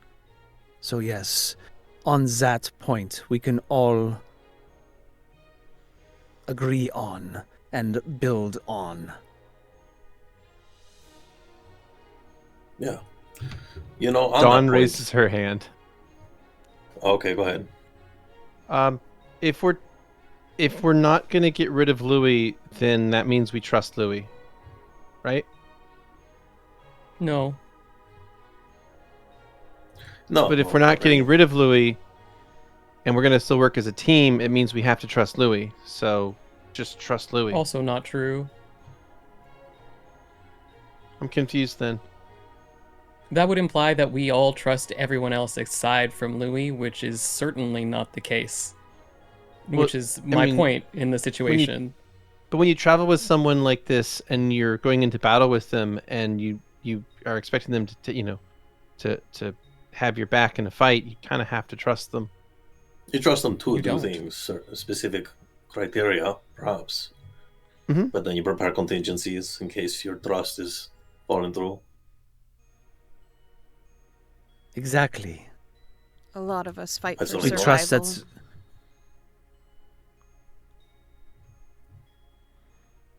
It just sounds like this is just being more complicated than it needs to be. Oh, all. absolutely. People are complicated. The whole They don't have situation to is be. more complex. I think Certain people are ones actually have to quite be. simple. Perhaps. I think I'm pretty simple. Yep. I agree. I think you're more complicated than you think. Oh,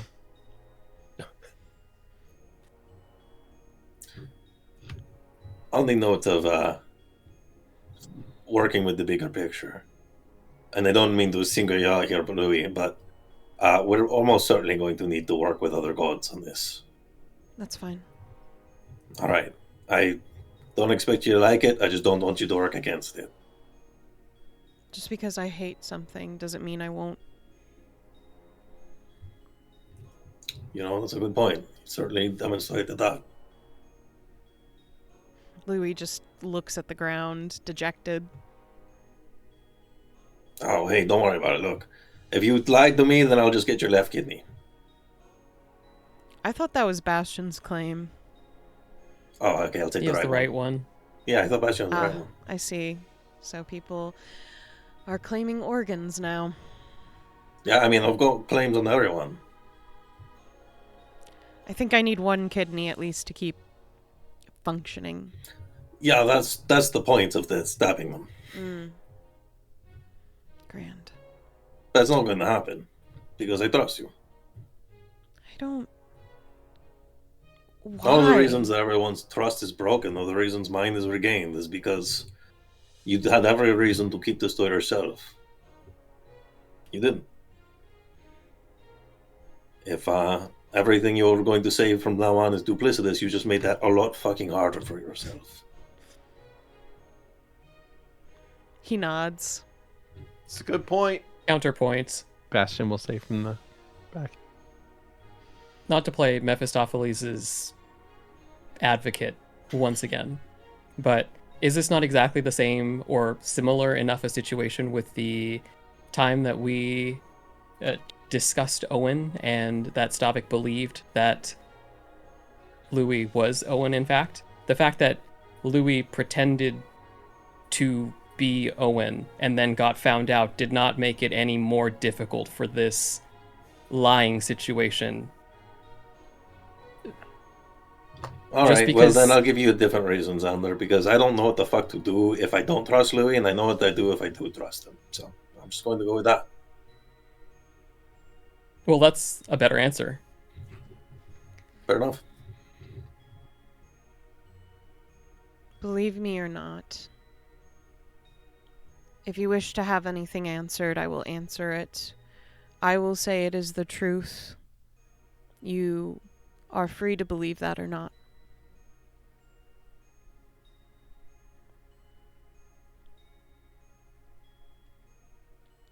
I'm going to say counter to what you said, though, Xander. There's definitely a difference here. When Louie revealed all that stuff about Owen, there was definitely an air of maybe not superiority, but shining a light for Stavik.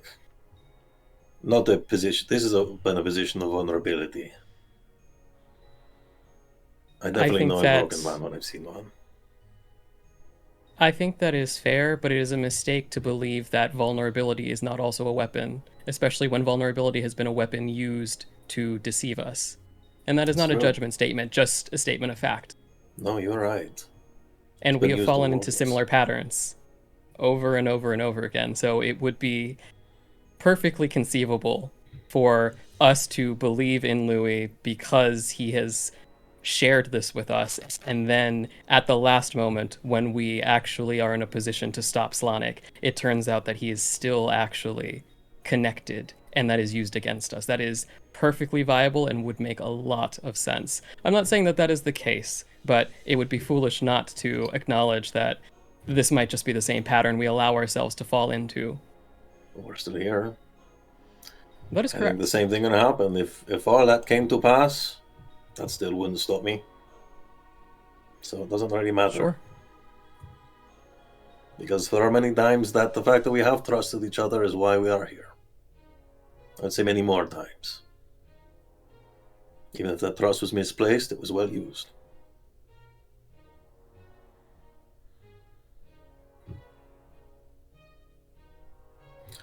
But the original point was true. I don't really care if we do right now. I agree with Xander. It's not going to happen right now. I just need to make sure we can act professionally. I'll stay quiet. If that's what it takes. I don't think that's necessary. You might have information that only you can answer. Then I will answer if you all wish me to. Louie, this is not a statement of what I believe you should or should not be doing, because that is ultimately your choice. But by fitting yourself into this role as the prisoner who only has the right to respond if other people tell you to, you are just continuing this cycle that is helping nobody. You need to make your own decisions and not push the decisions on us by telling us that you will do exactly as we say. And I know that this is difficult. And that I'm also saying that we may not be able to trust you, but you are escaping actual responsibility by making us make the decisions for you. And that is not something that I appreciate seeing.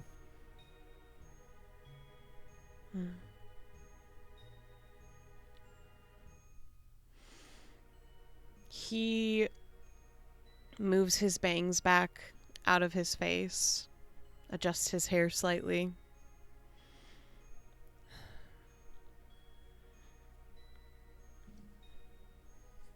Then I will speak upon what needs to be spoken upon. I will give them as much information as necessary as long as we determine that they are an ally. Sounds good. I believe that's what you've been doing. Yes.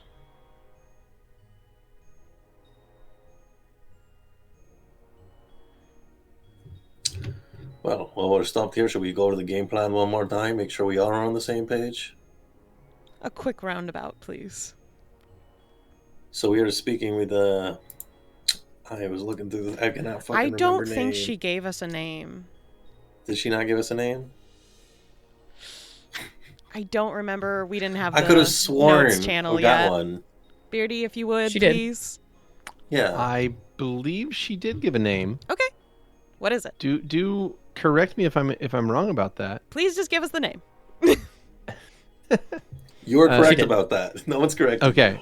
All right. In that case, the name of the person that contacted you earlier was Velith Nilo. Right. Someone put that That's- in the note channel. All right, I'll get it.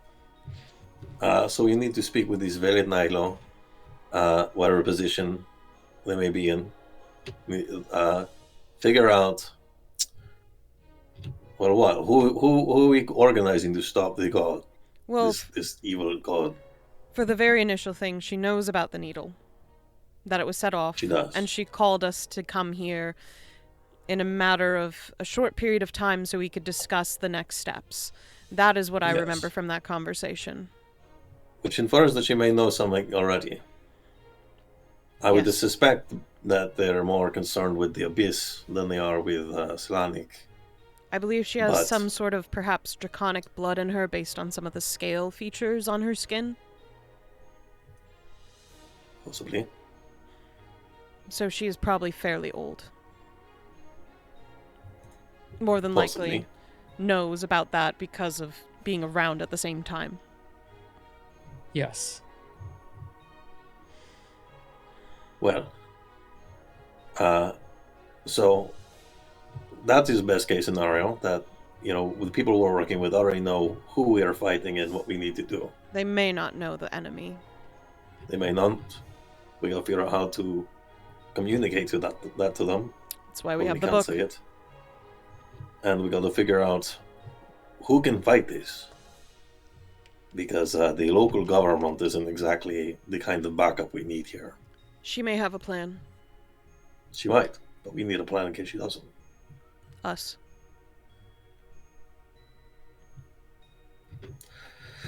Alright, I mean, that works for me. That's usually what I do. I was thinking more like gathering the assistance of all the gods, but like, what are they going to do that Valentino can't? What can they do? I do not know. Well, I mean, because they do not talk to me. they kicked them out in the first place. True. In a rare act of camaraderie and cooperation that they are likely unable to perform again. Unable. I mean, the circumstances are repeating. What's unable about it? What's so ridiculous? Like, why not? And if not them, then who? We will fight tooth and nail no matter the outcome.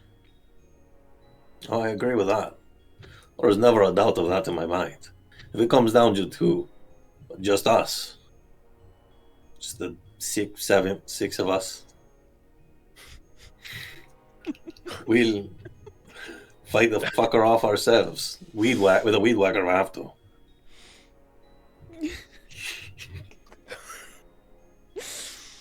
Okay.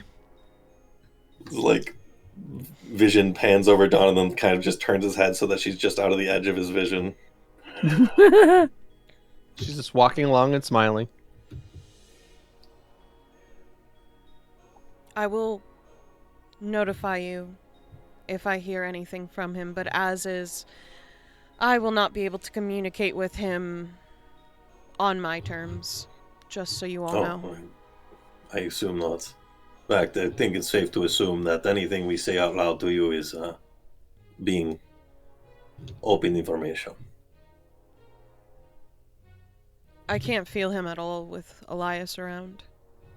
I'd still play it safe. I'm actually surprised I'm still right, but I am grateful for the moments I have.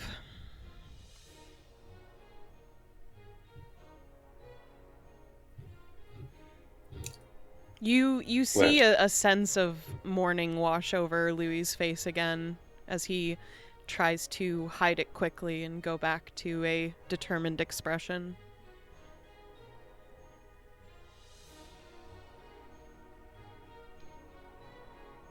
I will do what must be done.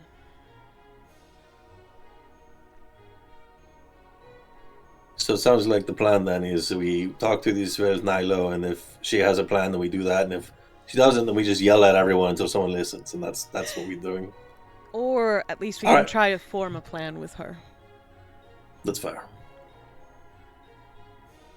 Does anyone else have any notes on this before we head in?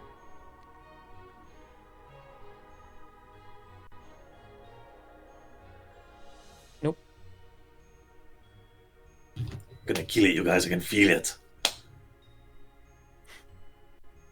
Got a good fucking feeling about this. Louie will walk over to Valentino and kneel down. If it's not too much to ask, he holds out his arm. I don't have the other arm. It looks like he's trying to look like a hugging gesture, but you can see him glance at his other arm.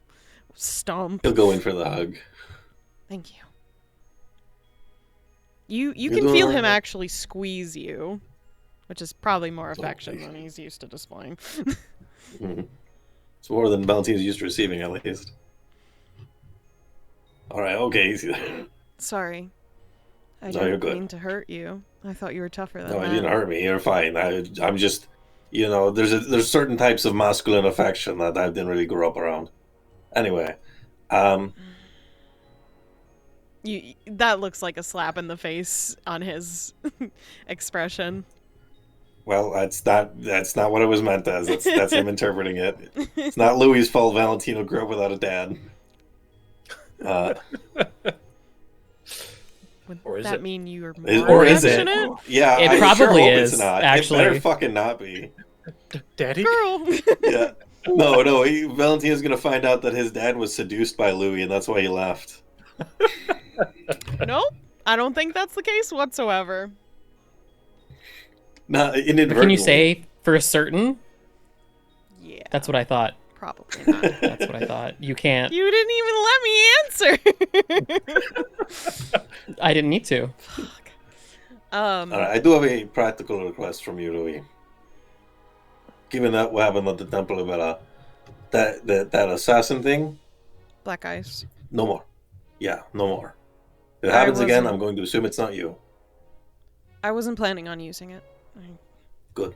Thanks. don't That's my particularly only like request. using it, and it doesn't really like me either, so it doesn't matter. Yeah, I was kind of surprised. You did not seem to get along for the relationship you explained. But that's my only Is that- request because Surprises? it's unusual. My magic is not Louis. my own. I don't know that it's because your magic is not your own. You have... I do not mean this with any malice, but you do not have the highest opinion of yourself, Louis. It would not be surprising if being full of frustration at the being that is providing you with magic and also at the position that you're in, if your creation would mimic that. Yeah, I'm not going to use it anymore. You got it, Valentino. Louis gives a very small thumbs up to you, Xander, just as a, I hear you. It's not meant to be sassy, it's just, he has no words. Hooray! I mean, is that not how it is for us as D&D players? Our creations hate us as much as we hate ourselves. Louis too, I would think. fucking want to kill the shit out of me. Yeah. Oh my Levette god. would be so fucking infuriated with me. Louis. Think about this. Think about how crazy it is, though. Louis would hate you, and Louis's creation also hates Louis. It's like this cycle. It's Yeah. crazy. Well, that's not a cycle with Levette. All her creations love her more than anything. They love her so much, and she loves them. You sound a little bit like Slanik. What the fuck is that supposed to mean? Oh my god. That sounds like something That's Slanik some would say, fighting you know? words. I'm just saying. Just saying. Shut up. So, Shut up. No. Louis will, Sorry, I chose violence today. She's different. Oh, she's not like other girls. Wait, isn't I'm that not like like exactly other what dogs. Slanik said? Oh. So, Louis will keep his bangs up then. Though it seems like he's not used to having them up, so he keeps brushing them up from time to time. Let us head into town. City. Oh. 1 minute first, if you will, Mr. Freeman. Would you care to join me in the cart for but a minute? You see him look scared, actually. I would not care for it, no. It is a request. That was not worded as a request. Well, I was hoping to make it sound friendlier. I wish for an escort.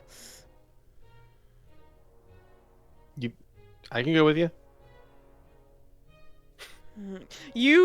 There is a reaction of, you let me get stabbed with adrenaline expression on Louie's face of not trusting that either. May I take Valentino? That is your choice, though I do not recommend it. And Zu'lin will enter his cart. You won't even know I'm there. It's fine. All right. I can feed those tight spaces. Perhaps in the very least stay outside the cart, and if you hear me screaming. Yeah, I can do You that. will likely not scream. check in like a minute. Check in like a minute, please. Sure. Louie will enter. Worst case scenario, blow the whole thing up. Yeah, that'll be great, Death. Won't kill me. It'll fucking hurt, though. He closes the door behind him. Yes, Zu'lin. You were referring to, once again, your condition. Also, I see that Valentino is not with us unless, of course, he has turned invisible. I requested he stay outside. Since you are being very, to me personally, ominous, but perhaps you are just always ominous to me. And perhaps there has always seemed to be a lack of trust in that regard, but... It's fine, I didn't trust any of you. That's fine, that is the Kanyas way indeed as well, so... It's true, that was going to be a very convenient area I was going to next. Well, in any case, to make this short, you made reference to your condition not having reverted to your bad self. Well, did not right, if I recall. Correct. Now, I understand this is a matter that is quite troubling for yourself, but I do not know much. But I would like to know if these changes or whatever is altered about yourself is a physical change. Technically, yes. Then I have a recommendation, if you will. Go on. I will retrieve 3 vials of your blood and compare them. I, of course, would not know what your condition is, but perhaps I could do something about your issue even without that information. I, of course, would need you to retrieve an additional set of blood after it is unfortunately reverted. So you want 3 vials of my blood now and 3 vials of my blood in the future when I am...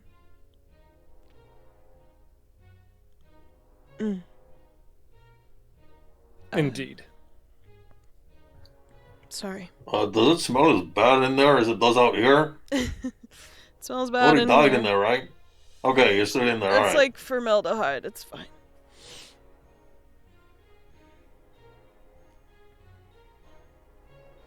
You may take blood from me. I care not. All right, if you would sit here then. And Zone will retrieve a syringe. Louie will hold out his arm. This is from this area, correct? I do not think the neck area would be quite wise at this moment, nor do I think it would give you the amount of blood you need without causing issue. Now, this wouldn't be the best area to retrieve it from. And much easier to stop bleeding. And he'll retrieve 3. It will sting quite a bit just because they're larger needles, but... Mm-hmm. He... You can see a... Not exactly a physical change, but you can feel a change or see a change in Louie as he, quote-unquote, goes away or starts to dissociate as you're doing this. Mm-hmm. I'll finish, Mr. Freeman, and he'll tap your, the side of your arm. Couple of blinks, the arm goes down. He's still He's sitting also, there. He's also wrapped the extraction area. Takes a little bit, but he does seem to regain being there mentally again. I do apologize. It will, of course, be quite sore and not too much time, but I think you will manage. You're free to leave, but I will later give you some additional vials for the collection at a later time. I have a question. You are free to ask. You have taken blood from me before, yes? Indeed. Was there anything peculiar you found in it? Not anything of particular mention, unfortunately. So the value behind this is mostly the comparison between the two. Indeed. I see. Well, thank you. And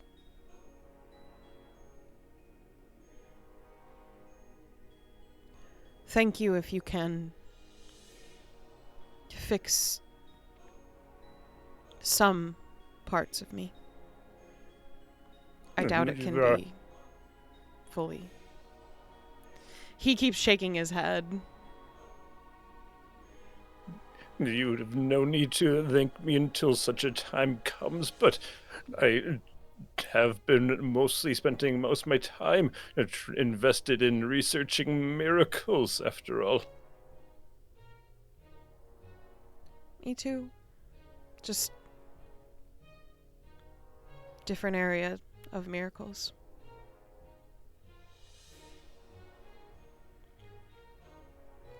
Pardon. No problem, Mr. Freeman. And Zu'lin will open the door. Valentino's out there like winding up a fireball, and then when the door opens, he like crosses his arms and leans again like he was like, playing it off. Oh, hey, yeah, it's going great, cool. Louie will show his arm. I have given blood, just so you know. Congrats. Ah, what an interesting response. I don't know what the right response was. That's okay. Thank you, Valentino. Yeah, man, no problem. No problem. Oh, yeah, exactly. Well, are we interested in making our way in, then? If no one Yeah, has it's any good to other go. questions or requests, if they so have curiosity they wish to satiate, if that is the case. If not, I think it Yeah, is we're time we ready go. I think everyone does. We gotta share later. We're right behind schedule. The world is kind of, ending. Correct.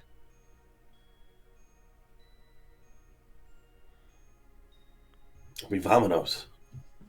Yes. Alrighty. Well, in that case, you guys adjourn your little talk and continue your way toward the city of New Ismere. And on your way toward the city, Elias will speak up again. There's some peculiarities about this place that you should know about ahead of time. New Ismere was constructed in the ruins of an older city, sort of. There was a city here a long time ago, but that city was destroyed.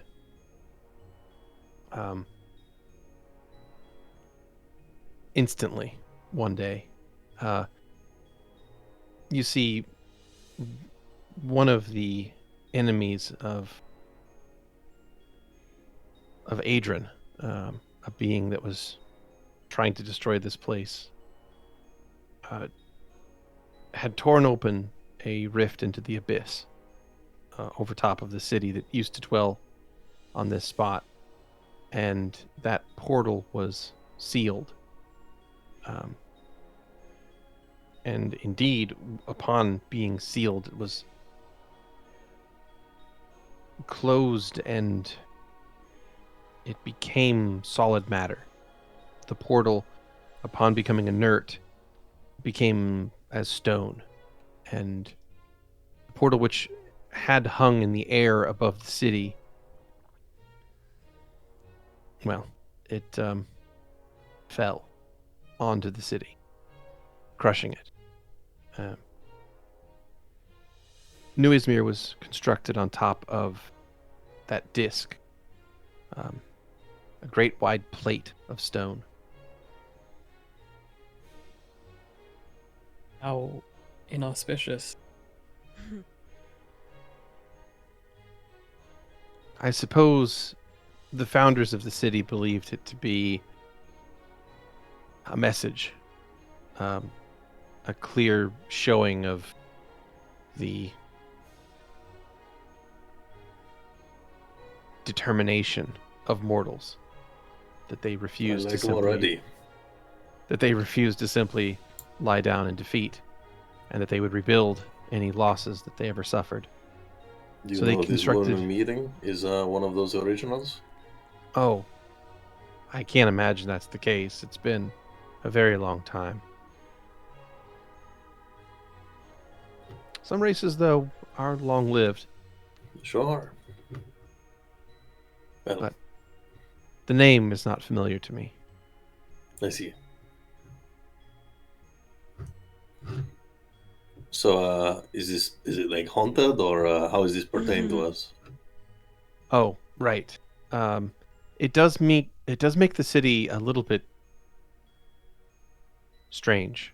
The portal, though it's inactive, still reacts strangely to magic, which is why I didn't want us to teleport directly into the city. I see. Any magic? Yes. It tends to Even divine magic? yes. Oh, fuck. It tends to react strangely here. So just be aware that sometimes things can go wrong. Fair enough. I mean, what city do things not sometimes go wrong? But one's Sometime- proximity to the plate, the old portal, the disc, the stone, it goes by many names. One's proximity to it increases your chances of there being a miscast or an unforeseen complication when using magic. I see. Well, we shall avoid magic then. And I will avoid being away from you just in case. That may not entirely be possible, Louie. What's that?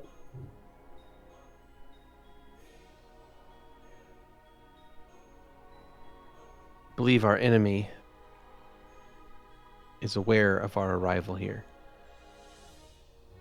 I would assume so. So do you need to go somewhere safer? I believe that would be prudent. Yes. Okay. Be safe.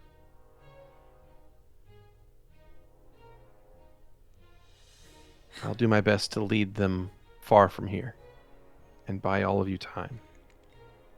Do not risk yourself, please. I didn't think that you would be so concerned Shut up. over a god. Of course. It'll be fine. You are still Elias. Take every minute of time you buy us and pay it back tenfold. 100-fold. Of course. I still We're request going to save the world after all. Exactly. I still request that you do not put yourself in unneeded danger. Very well. I'll make sure to go on a grand and merry chase with our foe. And make sure they don't get anywhere close to catching me.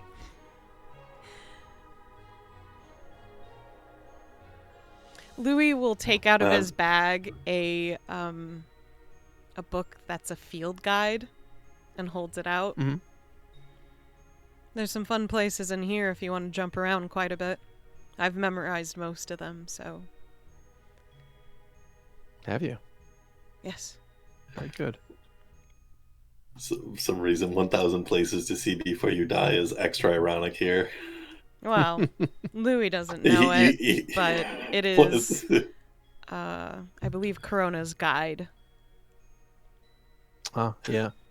Those are 1,000 so dated at places this before point. you die again. Those travel guides are so outdated. Yes, curious Like they're all about like, "Oh, that. you should go to this certain place to eat," and like you go to Oh. that town, and they're like, So, fun that fact, place went out of business like generations ago. because of the book the way it is, Louis has like annotations of like corrections and like truths of what is actually in places. So he has like his own version of the guidebook that he is handing to Elias. Yeah, you have Corona's guide to the to Obador, and then under it it's like annotated by or updated by Louie Freeman. Yeah. So, I don't know if you have to stay in this continent, but at least some of the locations are corrected. I haven't been to all of them yet. That was the plan eventually. Well, I appreciate this. And Elias will take the book from you. Elias. Yes. What did you think about the story of the hero?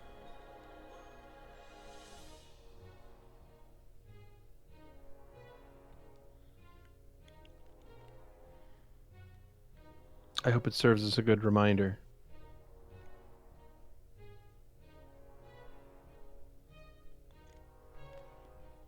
To whom? To whoever needs to hear it.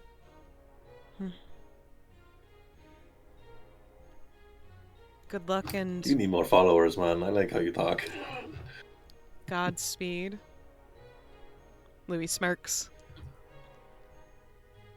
And Elias will look to each assembled one of you, and then will rest his gaze upon Xander.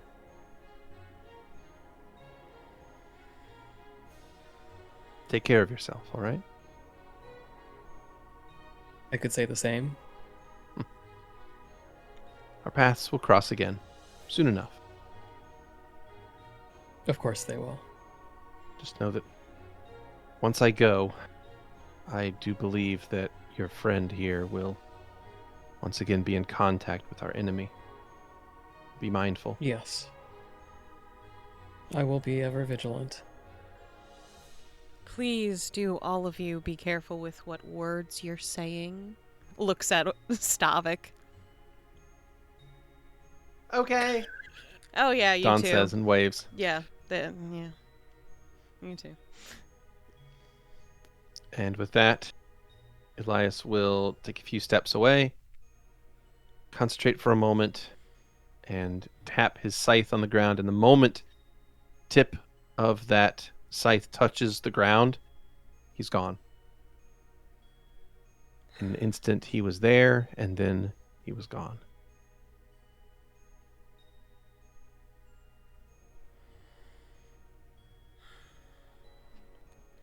There is a massive walled city immediately to your west. There is a gate in that wall with a good amount of traffic coming in and out of the city. Well, shall we get in line? Yeah, maybe find a way to get Zu'lin's cart less stinky so they actually let us in. Well, it has not been an issue before. Don't you have we cologne haven't- or anything? I think that would just exacerbate it at this stage. I tried. Have you sprayed cologne on a dead animal before? No, I'm able to. Yeah, I guess you wouldn't have done that. You didn't know not all regulation that works. Oh, are any of you able to prestidigitate the smell away? Yeah, but once we get in there, that's not going to work.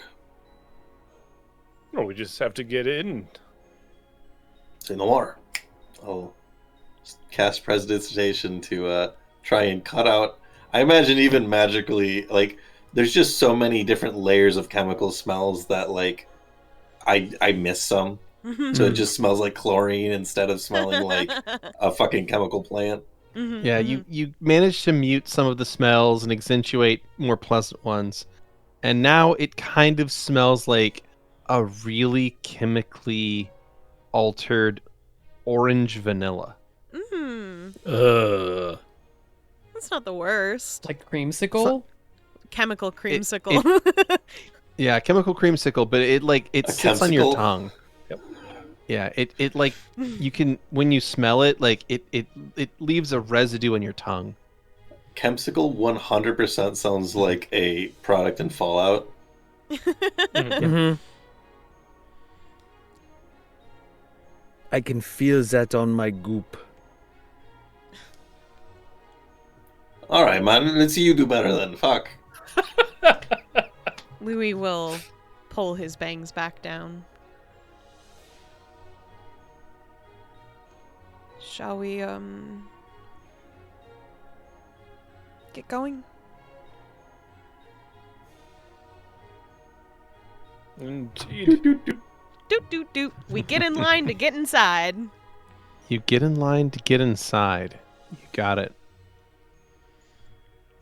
Well, as you make your way over toward the city and get in line to get inside, there are, of course, groups ahead of you, merchants, farmers, regular travelers, and the like, adventuring parties, even. It's a collection of lots of different kinds of folk. And they're passing through the gates at a pretty decent clip. And you're approaching the city, at a good speed. You feel like you'll be through this gate in no time. And as you approach, there is a voice that bubbles back into the back of Louie's mind. No. I mean, yay. Hey, it's Jackie. How you doing? Oh my Haven't god, talked I'd in be a while. so happy. But then he's like, do you know what a Slanic is? It keeps showing up on all, like, it's just been written all over the walls, and that and Louie, back and forth. Definitely isn't what he left behind. Also, there's an X on it in between. Like Also, I Slanic found a X book movie. that's just like 100 crayon drawings of me with my head cut off, and there's like a circle.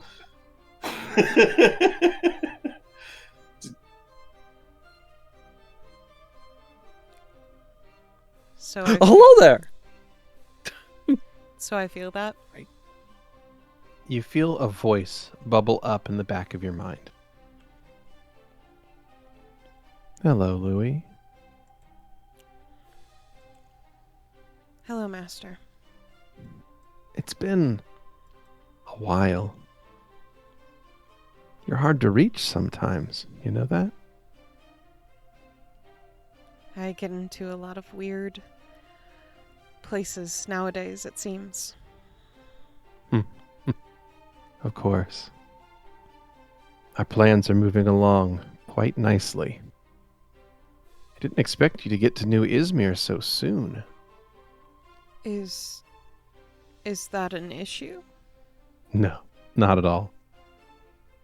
Not at all, my friend. Well, we knew this was our next step. Yes, of Since course. I failed to stop that thing at the top of the tower.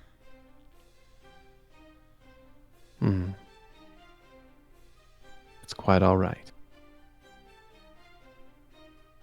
Your part in this was instrumental. And your reward is going to be exactly what your heart desires. You know that, right? I know. It's just... I guess I'm a little scared. What's there to be scared of? Change? No. Change is inevitable. No, not that. I just... Change is good. I know. It's what both of us like. Of course. Mm-hmm.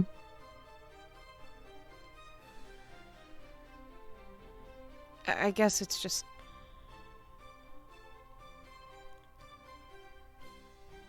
It's just what? I don't think I have room to speak other than it's just been stressful. That's all. You're not losing your nerve, Louie. No. Are you? No. You're not losing your dedication to the cause. No. That'd be very disappointing if you were. No. You have me.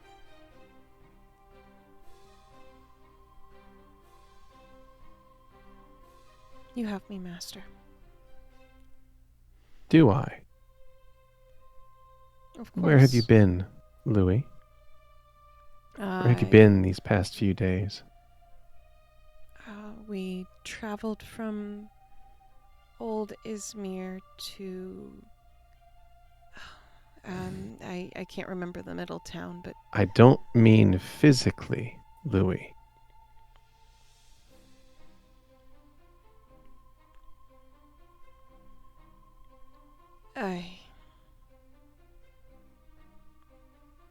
I fell in battle.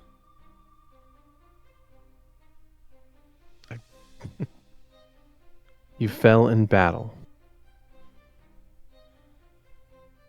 Can you not sense I am missing something?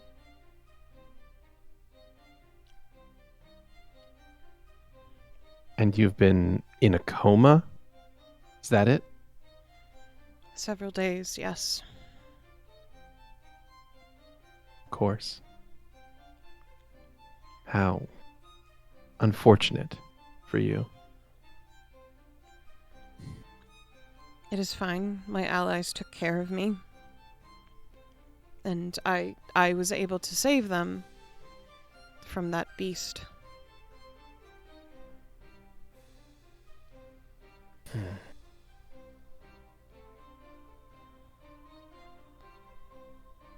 The loss of your arm is regrettable. Perhaps in time, you can mend such things. Thank you, Master. Of course. It is painful. Yes. I believe you. Use it. What? Let it focus you. Let it keep you on mission. There is still work to be done yet. You know this. Yes, Master.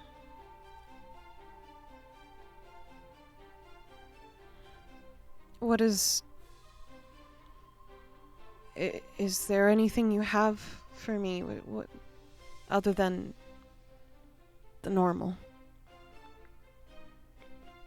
Oh, you speak of it like it's so mundane. The gifts you send me are anything but normal. And yes, that is all that is required of you. But do I not see. think that it is something that can be spoken of as if it is a pittance or a trifle.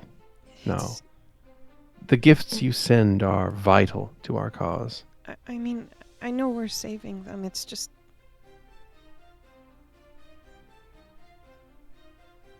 It's hard.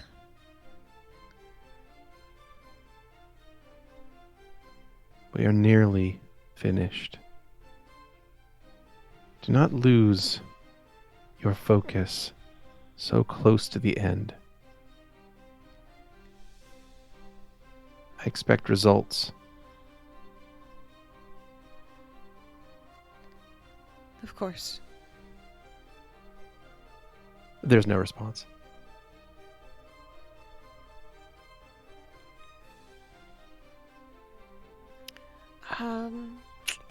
Where would we suppose Louie might be in this present little mindscape? Like, where is he physically in the carts right now? Might I ask if you does anyone care which cart he's in? I guess I'm asking.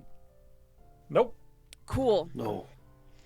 I think he'll just be in the main cart, in the interior, and his hand just goes down his face after that.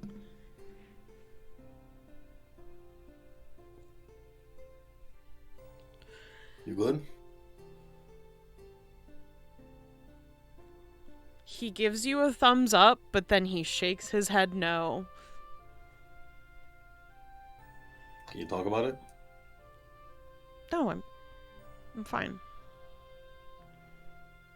I Okay. just have a headache. Yeah, speaking of that, so does he like do stuff through you, or do you? Louie moves his entire body, like forces you against the wall, and grips look. your face. Hey, No, I'm this sorry. is irrelevant, you had an insect on your face, and I smushed it. but- Right. Well, I'm just saying, if we don't want to cast anything You over in the can city, feel his fingernails just go into your cheeks for a moment. Just a second. if you Just can a hear that, second. Sorry. It was a really big bug. so Did crazy you I get didn't it? feel it. Yeah, I got it. All right, let me rephrase.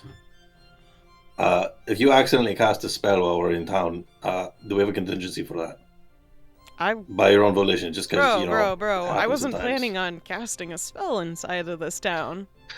Yeah, but as a fellow magic person, I know sometimes it can happen when you're not thinking about it. You just get used to like prestidigitating, and then shit happens. Valentino, you're talking to me. I have always told you all that I prefer knowing how to do things physically before using magic.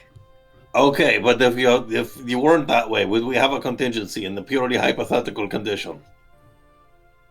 Yeah. I wasn't planning on using Good magic. answer. Good answer.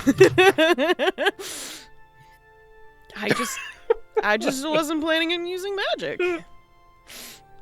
Where's Stavik? Which Yeah, vehicle does 'cause he travel with? Me and Valentino are in the main car right now. I don't know who else is in here. No one fucking hangs out with Zu'lin. You All right. are No one in hangs a out with Stavik selling was actually going to car. be with Zuzu. I was You're gonna say that the only place I'm not cool with Louie being is inside Zu'lin's cart. So yeah, And then I Stavik's figured with that was- Zuzu. Where's Alright, Xander? Stavik with Zu'lin. Xander's in the main cart. Oh, you're Yep. in here with us then. Yep, as is Bastion and Dawn. So who's driving? Dawn. Oh Cart shit! crashes. The cart crashes and everyone dies. Yeah, that's New That's- campaign. it's Everybody, No, it's just us two left. the Well, horse who's lost its dri- leg. like who's driving the cart? Dawn's like the horse is silly. That's why we Anyway. have them, right? Yes.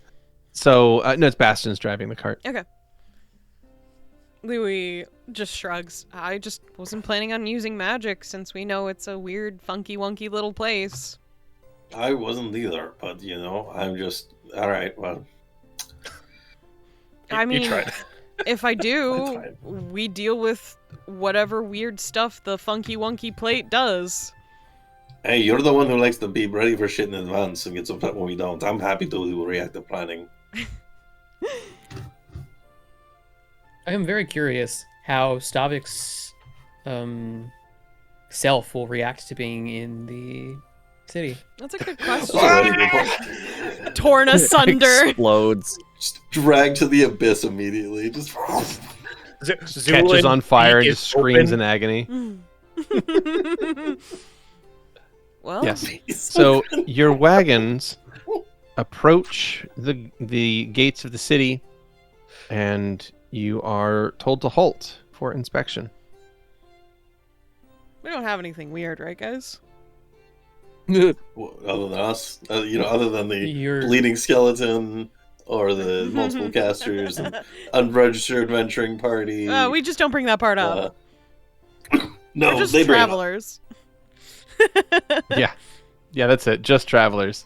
Hush now. Okay. I'm trying. So you guys are you're told to pull your carts aside for inspection, and one of the gate crews is going to begin inspecting your two wagons after Bastion explains that you like this wagon and the wagon right behind you are traveling We have together. three. Look, all right, well, I'll climb out the front oh, to. you have three. Okay. Yeah, because Who we have drives the the third one? carriage, a cart, and Zu'lin's lab, pretty Well, much. that's a hand. But that's tied onto the back of Zu'lin's wagon. Okay.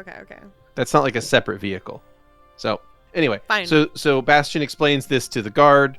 The guard tells you guys to come over to the side, and you park over to the side, and then you are all asked to step out of your wagons, please. Sure. We'll do so. Is Please there a steps out. problem, sir? I think this is just normal Standard procedure. inspection. All right. So the guards here are dressed in what appears to be kind of an interesting. It's almost like a segmentada style plate, like a segmentum plate rather. So they look almost centurion-like, like a protean centurion, but it sits under that is a layer of chainmail that sits on top of like a layer of gambeson. So it's almost like a mix between a more Villish or Burgi style armor and the old Protean style armor. So you get the sense that things developed here in a little bit of a different direction than elsewhere. But the city's colors, which are reflected in their garb, and they're both the tabards they have over their segmentum plate, as well as the cloaks that they wear across their backs, are green and gold. That seems to be the primary color. Getting ugly looks from Keni. Yeah. No, it's actually purple and black. Oh, good. That's better. Yeah, Sexy. it's actually purple Great, and black. abyss colors. Yep. So purple primary color and black accents. Sexy. Oh my god, I match? I look so good here. Yeah, you match the abyss city so well, Louie. Yeah. Oh wait, Oopsies. always has been. Oh wait, I can only do. So, Yeah. just Sprung. one arm. Not true. If you do a good job, you could do that again soon. Yeah, I would rather do good job in that way and not in that way. Well, in that case, you might lose the other arm. Louis running around as a stump dude sounds so sad. It is sad. It's just gonna like the end title card, or the ending card rather, for Louis is just gonna be someone like feeding Louis spoonfuls of gruel. Yeah, fuck you. He Stop. No, he's Stop, Black stop, Knight They would by be the a- end of the campaign. No, fuck. There would fuck just this. be a backpack. Stop. Right. So the guards have you guys step out of your wagons and introduce themselves as members of the Guardians of Peace, the group in charge of pacifying violent problems within the city and also maintaining the peace of the city. Hello. And they have some questions for you. Sure. First, they want to know your names and affiliations. I'm Valentino. My computer is Louie, Xander, Stavik, and we are escorting Mr. Zu'lin here.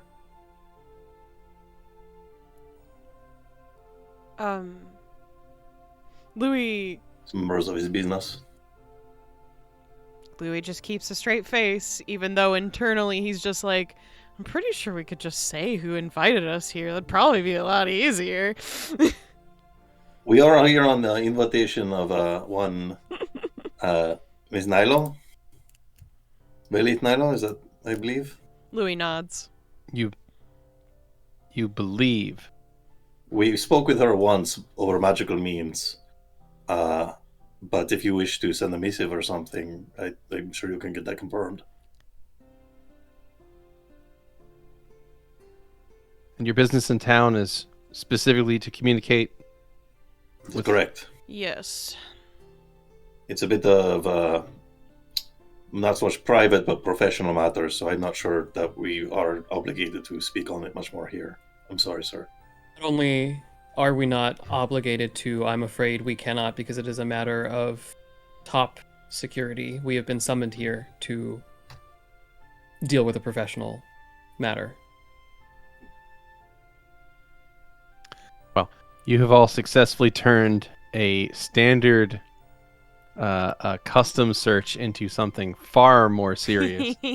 Oh, good. It gets So- us to the center faster. So the guards here will like look at each other and decide that this is definitely more serious than they were expecting, and they are going to call for additional forces here to secure you guys for the time being, while they send a rider to confirm your claims. Thank you I so believe much. they call that enhanced security. Louie will Oh, lean down to Valentino. Do you think we need the papers from the Basilica yet, or should we hold on to them for now? I forgot about those. I guess we'll give them to them if they ask. How are you gentlemen doing? They pay you good? You get good benefits? They don't even got dental. They just blink. They do not respond to the question. Oh, that bad. Our Yeah, our rider will return soon, yeah. and we will confirm your claims. You You need will. only wait here. Sure. I know.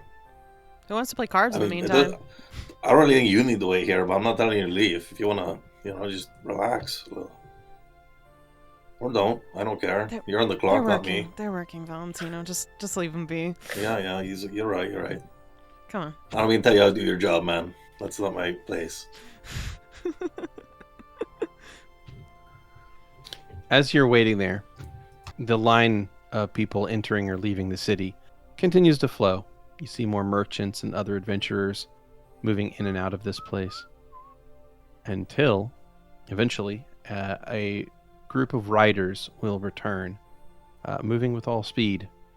Oh no. And they stop, pull their horses up to nearby, and hand over documents from one person to another. And the guards standing around look at them, read them very quickly, speak some words to one another, and then approach your position. We are to escort you directly to Lady Nilo's estate. Cool. Excellent. Come Thank with you very us. much. Sure. Is someone going to take care of our cards? Yeah, are we allowed to bring them? Yes, Or... right. Okay. you may bring them. Oh, all right, cool. Excellent. Thank you so much. Follow us and do not deviate. Yes, sir. That's exactly where we're headed. And they will hop onto the riders will get back on their horses, and some of the horses will stay in front of you, and some of the horses will stay behind you, and some of the horses will stay on the sides. So you're now boxed in by riders. There's only like 6 of them, so it's like 2 in the front, 2 behind, and 1 on either side. But they ride you guys into the city. So you pass through the large gate on the eastern side of the town. And as you enter the town, there's this very slight ramp up onto what at first seems like a cobblestone street, but you realize it is one solid slab of stone that is the base level of the city. And everything is built on top of that. So it's only about maybe a 6-inch difference from where you were on the grass. But you step up, like you go up this short little bump, and then all the wheels roll very, very cleanly in here. It's very flat.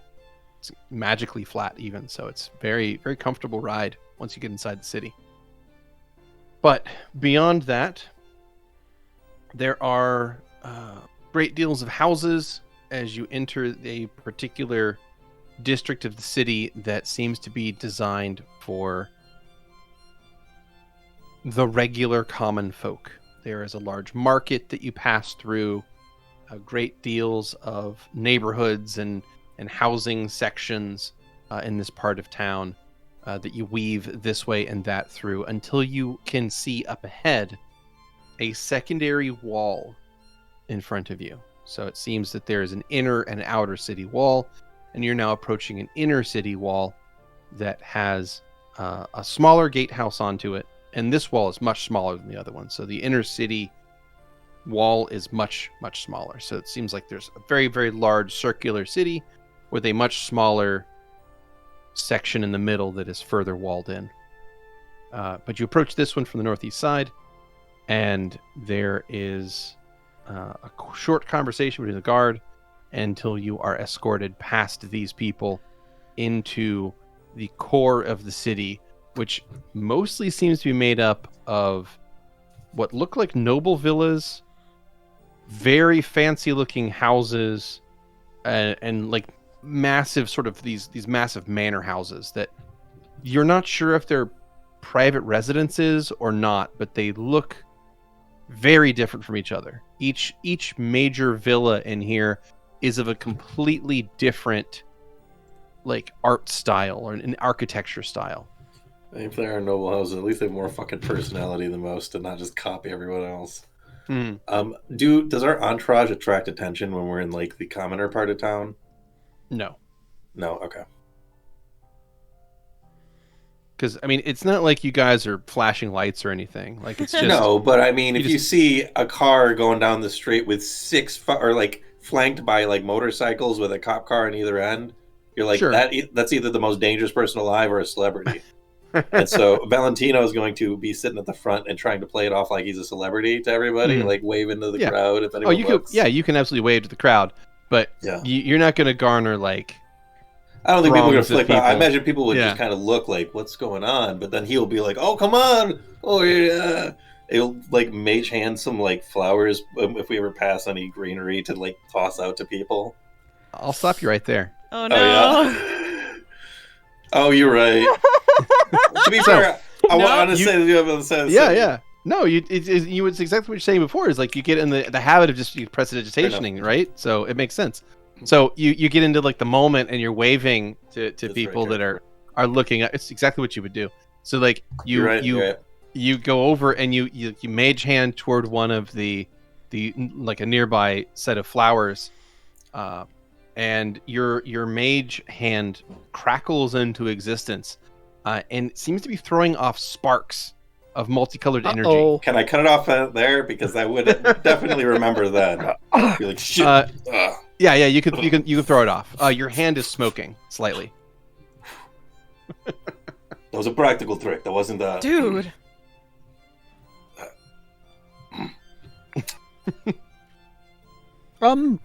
Query. Yeah. Since we're inside now, Answer. near the magical fuckery, Yeah. does your wagon's sitting right on top of the plate. how does Stavik feel? Any? You feel normal. I mean, as normal as Okay. you have felt ever. Okay. Screwy, Whatever. you haven't whatever pulled is- out your dark mirror and said Ida's name 3 times backwards in Abyssal. What do you expect to happen? You need to do the chant. Do it. Summoner. I don't have a dark mirror yet.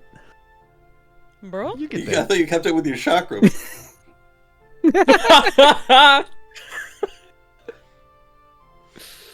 Well, you guys make your way past some of these larger, very interesting looking villas and structures, and you see one very large tower constructed in the northwest section of the city. It actually is tall enough that it peeks out over the inner walls, and you can see it from here.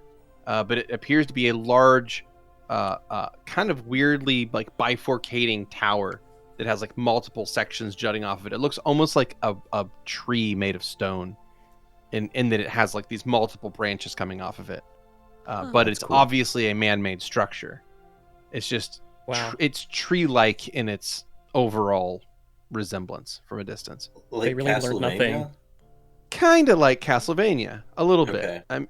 It's a big tall tower that has sort of these kind of jutting off extensions in different directions. But What that's was just what that, you see off in the Xander? distance. I said it seems like they really didn't seem to learn their lesson the first time. That's crazy. Yeah, basically. But Just as you trying to create pass, distance. as you pass, Yeah, it worked through so well in this their last place- city. Yeah, exactly.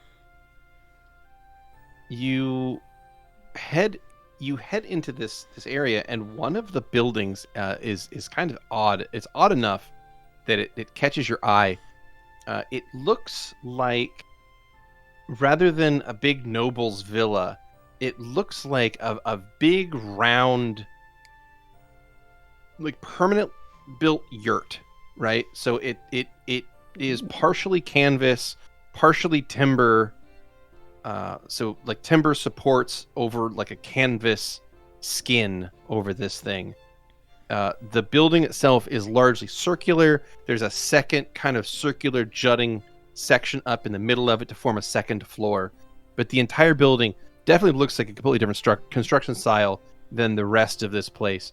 And out in front of this building, like the whole area that it is on has been built up with a lot of soil, like mud, basically, has been carted in here and put onto this thing. So this thing is not sitting directly on the ground, the plate, but is built onto actual earth, and then scooped into that earth, or formed into it, is a series of canals and ponds that go around this, sort of create an artificial wetland in this middle part of the city. Make a perception check, please. Ooh. Oh God. That's a 3 for a 13. 13. 15. I also rolled a 3. Shit! Uh-oh. 14. I rolled a 2. I rolled an 8. 21. Wow. Oh. Hey. Wow. So I gotta say, bad rolls, everybody, except Mhm. for Zu'lin. The only Thank one of you. you to roll above a 10. We're in a new place. We're in a just new so place. much to pay attention to. Yeah, there's a lot to see. God's hands on really fire. mad at me right now. It's true. Well, Xander he doesn't and know he's Zu'lin. mad at me yet. The two of you notice something else about this. In the series of ponds and canals around that building, you can see something swimming in the water, roughly humanoid sized. And there's multiple of them swimming. So there's the pools and ponds and canals are occupied as you go past this building. But Are the pools engraved into the disc, or are they built on top of it? they're all built on top of it. Okay.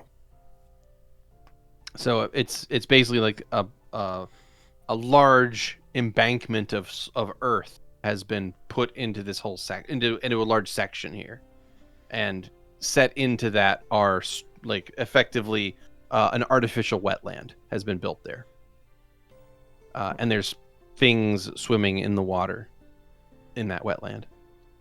But your carts go on past it, and you make your way past another building. This one is on your right side. That is behind a series of these beautiful iron gates and iron fence, and inside it is what looks to be a temple, almost in its overall structure. It looks like a holy building at the very least, and there are symbols of Bella worked onto it as well. And there are guards outside this building standing sort of in a ceremonial position to guard this place, and they are very clearly wearing the same guards outfit uniform as the guards of New Proto. So they're guarding that building. And as you pass that, you finally make your way over onto the western side of the inner city section, where there is a beautifully built estate. There are fountains in front of this building. This one looks much more contemporary in its style. It looks more like a fine villa from Burgos or from Ville than from any of the other places you've seen. And it's constructed out to have multiple wings. There are fountains in front of it, and there's a long road that leads around in a U shape in front of the building so that a cart or carriage can come right up to a front door and unload and load guests. You are escorted directly to that point and are instructed to please disembark your vehicles and proceed with us, Sure. as you are summoned immediately into the presence of Miss Nyla. Lead the way. The guards will escort you from your carriage, and they will take you up the stairs into this building itself, and you find yourself in the lap of luxury. Place is a mansion, for sure.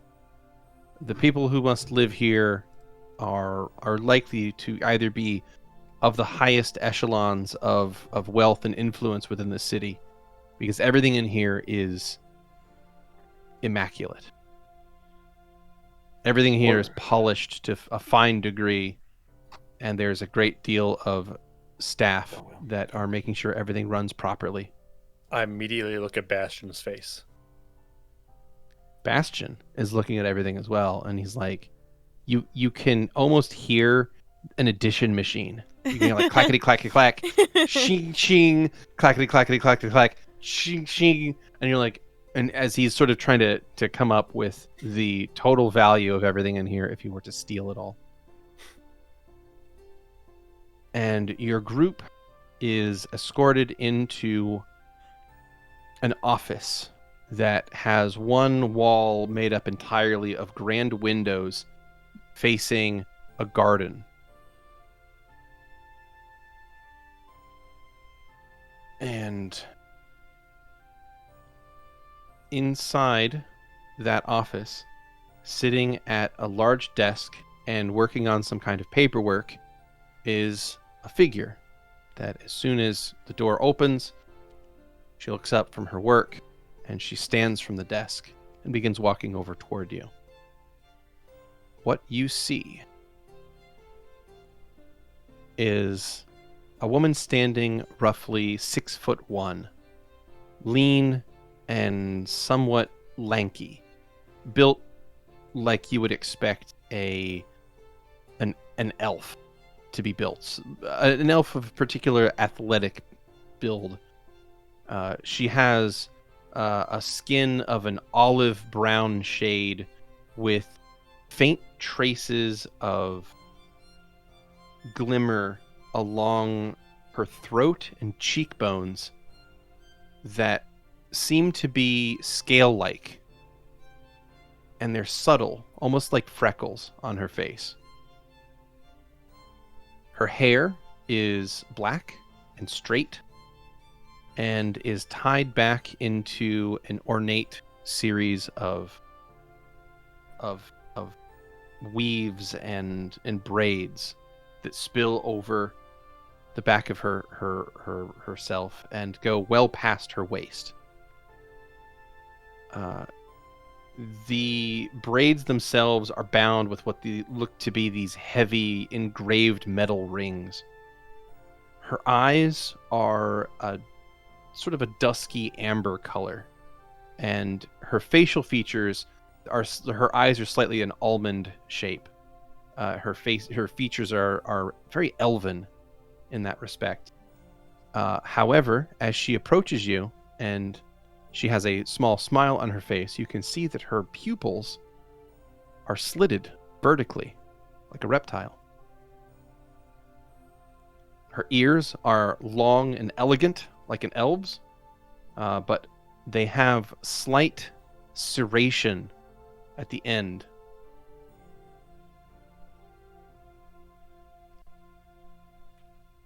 And she peels her lips back to smile, and you can see that her teeth are slightly sharp, slightly serrated almost looking. She holds out a hand to the first of you who approaches. Valentino will approach. Mm-hmm. In fact, Valentino seems kind of drawn to this woman. There's an area of curiosity he doesn't usually put up. Hmm. She holds her hand out and says, "Welcome. I am Velith Nilo. You are My safe Valentino. here." And she'll take your hand and like shake it. And as she does, you can feel that she has fingernails that seem like they're like darkened. Like their fingernails themselves are like darker than her skin, significantly so, and they seem almost claw-like. They seem to grow into points naturally. By the way, she is wearing a long, silken, scholarly style robe. It is cinched with a belt that is covered in various badges and runes. The entire robe itself is a deep maroon color, and it looks more like a professor's garb than of a noble's. Well, your assurances are appreciated, although I don't think our safety was in question. We're here to help. That is very good to hear. We have much to discuss. Would you care for some tea? Yes. Yes, I love some. Very well. I'll have some brought for us. Please, come with me. And she'll gesture to a side door from the office. She leads you to it, opens the door, and it leads into a comfortable-looking nook with a table set already for 8 people.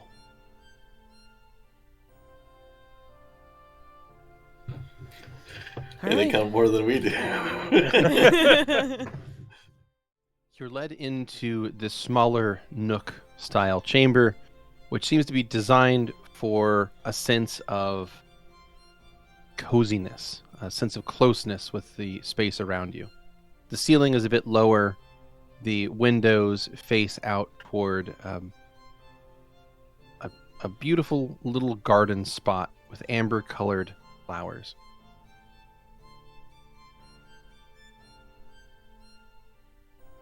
And the space itself, like I said, is set for 8 people to sit at the table. Okay. Velith will sweep her arm toward the table and say, "Please, make yourself comfortable. I imagine you have quite a few questions for me, as I have likely just as many for you."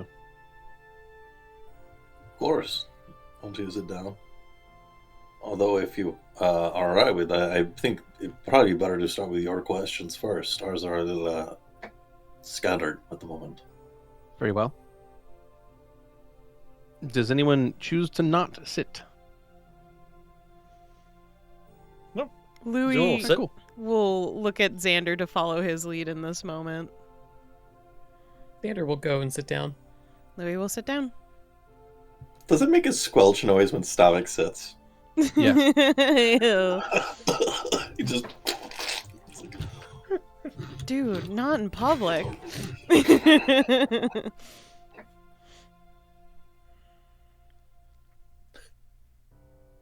Well, you all take a seat at the table, and Velith will look across to see each of you. Very well. Then I will start with my part of this. When the needle activated, I knew something terrible had happened. I used a bit of magic to seek you all out and send the message that you received.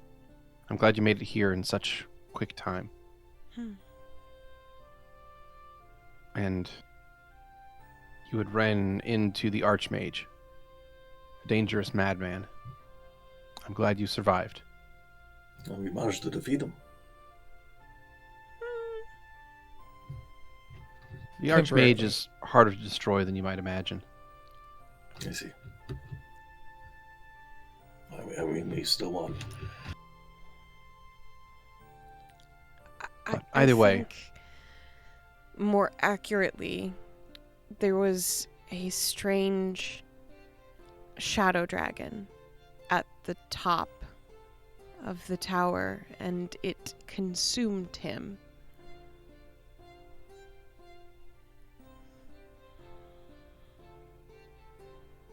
I see. I think it took whatever magic he had, whatever made him strong. I think it took that. That's most troubling. Well, perhaps we will find in time what the meaning of this is. Though I am concerned if you have to face this shadow dragon again. If it is, We'll beat him too. if it has somehow combined the power of some of our greatest enemies into one being, it would be devastatingly bad. But already, the fact that the needle was activated is already a troubling enough thing. There is a strange tear in reality. One that I've been trying to monitor with the best of my abilities. And as far as I can yet tell, it has not changed. Nothing has created a new gateway into our world from it. Where, At least not yet. If you don't mind me asking, where is this tear? Yes. Which one? Which one? Jesus. Yeah. Which one? The one that the needle created. I see. That one. So that's in Nothing has old passed through though. Ismere, then? But it was. No, I'm just trying to figure out if the tear has an actual location. Well, not exactly. Its location is in the fabric of reality that defines this particular plane from another. Until it is solidified through creation of a gateway or a portal, it isn't exactly tied down to one specific place, which is why I've been monitoring it. As soon as it is turned into a gateway or a portal, then it will be in one specific place in our world. But it's yet to be nailed down, if that makes sense. Yes, of course. I think we heard the point, though. What was it you want to ask us? Well, I would know of the enemy we face. And I would know who all of you are to a greater degree. Where you have come from, why you are doing what you're doing, and knowing this, I can potentially offer you aid as best I can. Well, maybe we do have to start with our own questions a little bit then before we can get to answering those. That is how I expected this to be, more of a conversation. That's fair. Well, we, because we have come to help, but our attempts to help have run into mixed results. I think it's fair to start with we are from very far away. Depending on how knowledgeable you are, you may have surmised that Are you- already. From the old world, then? We are. Yes. I see. And we've run into some complications with the local customs that I don't know if we can completely abide by. Such as? Well, it's my understanding that there is a sort of registration required to be doing any sort of heroic work around here. Ah, the Adventuring Guild. Yes. We've got mixed reservations about this sort of thing, and it's more importantly puts into question. I want to make sure that if we are working alongside you, that we are working toward the same goal,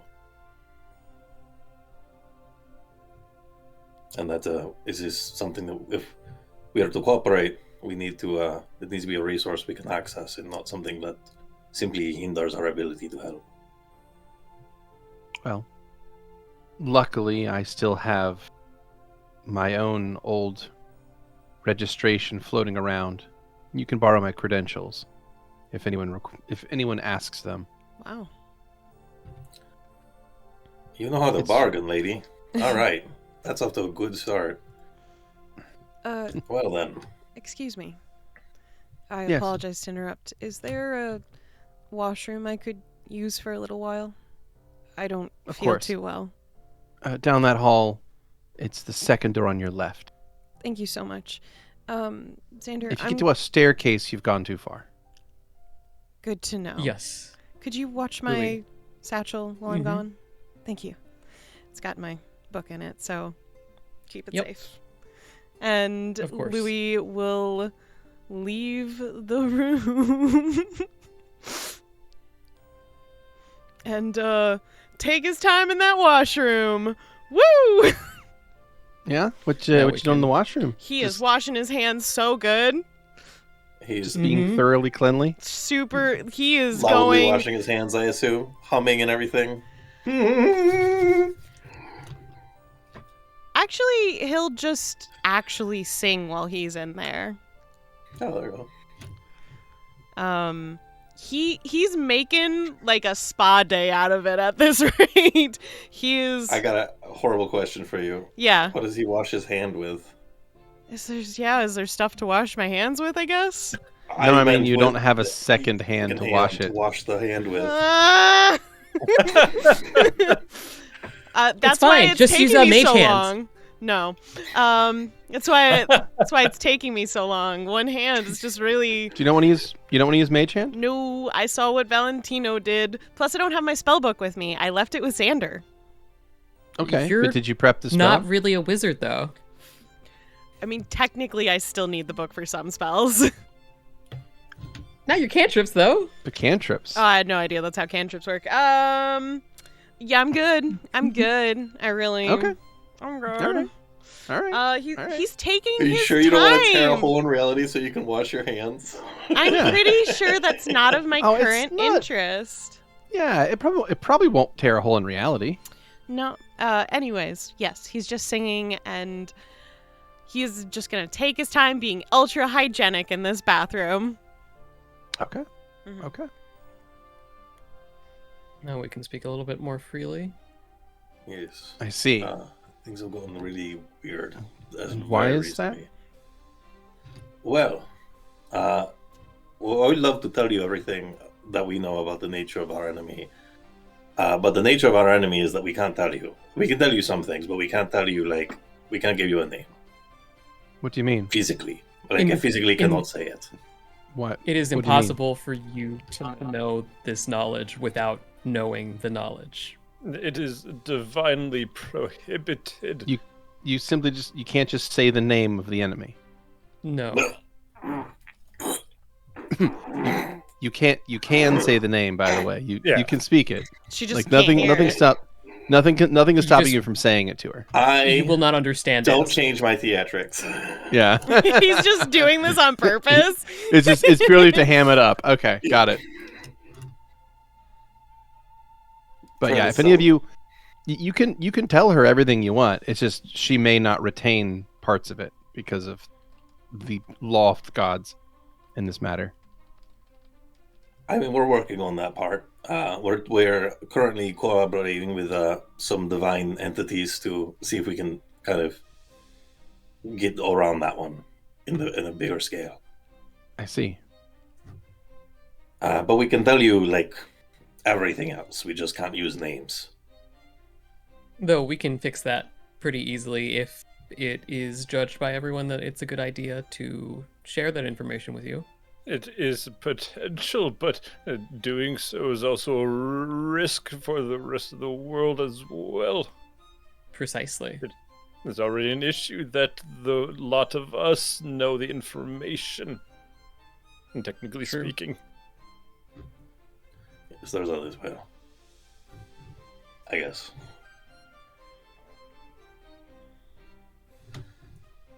To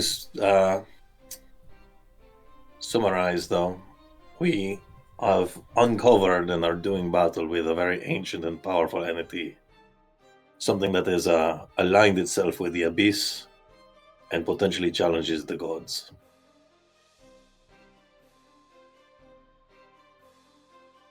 That is most troubling. I mean, it's all right. It's not. We can deal with it. You seem It very is- confident in your abilities. More reason not to troubling be. than you think. Even. And you don't have a guild rank. You've never been through an assessment. No, we've only just gotten here, and we've been kind of busy doing the groundwork to worry about any sort of assessments. I see.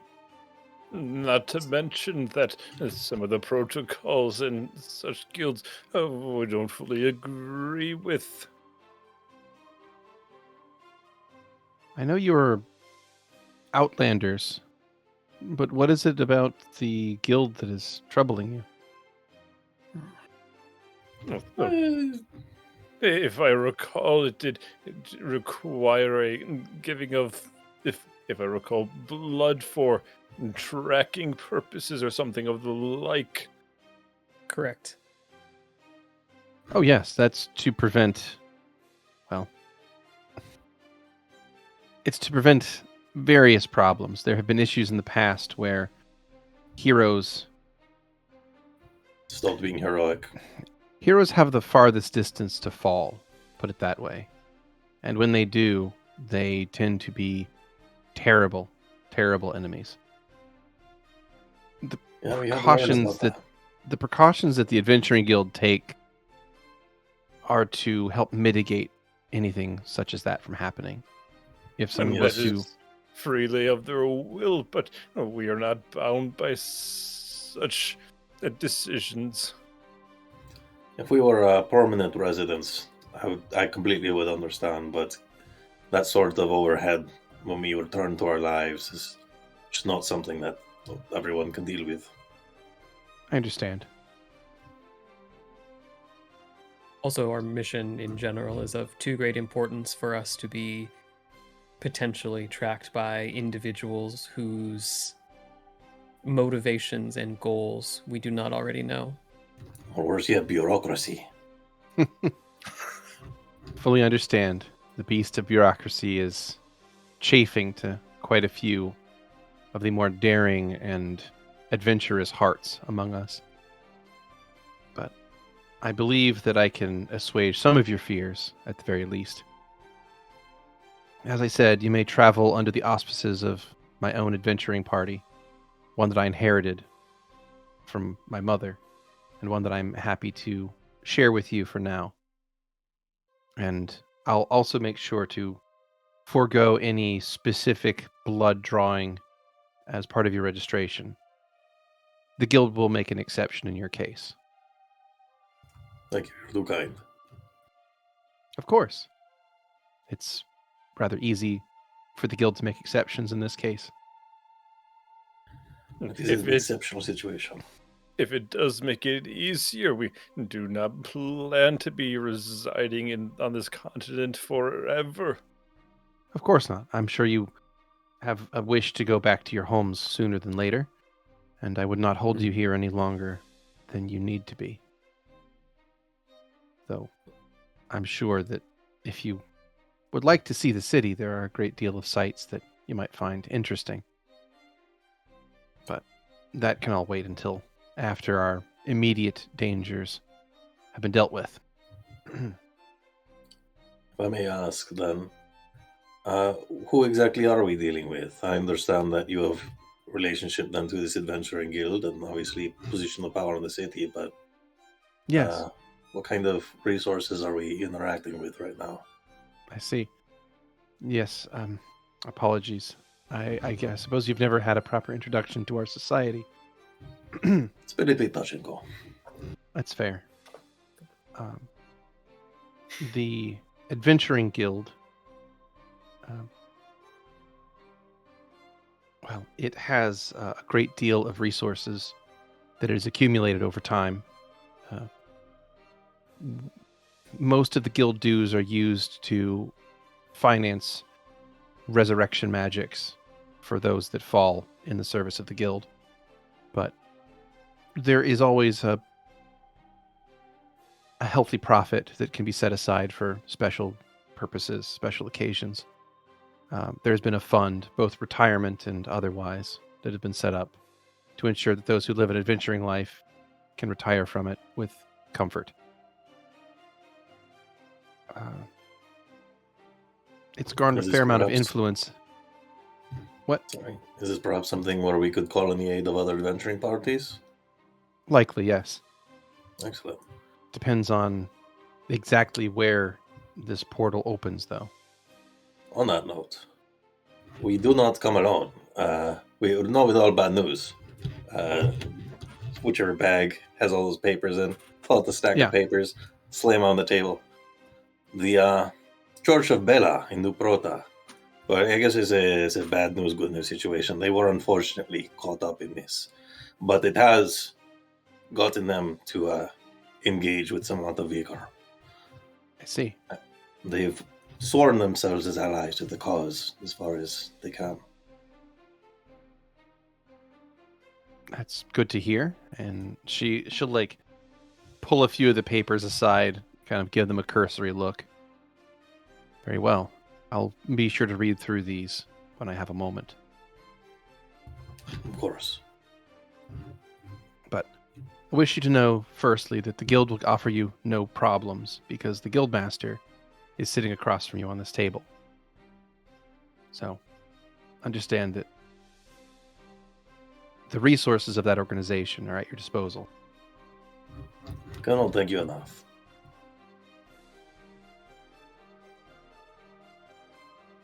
It was originally started by my mother some time ago, and it was passed to me. And now we finally have a reason to tap into some of our reserves that we've been building over time. Was your mother an adventurer then? Yes, her name was Talenth. She was one of the heroes that founded this city.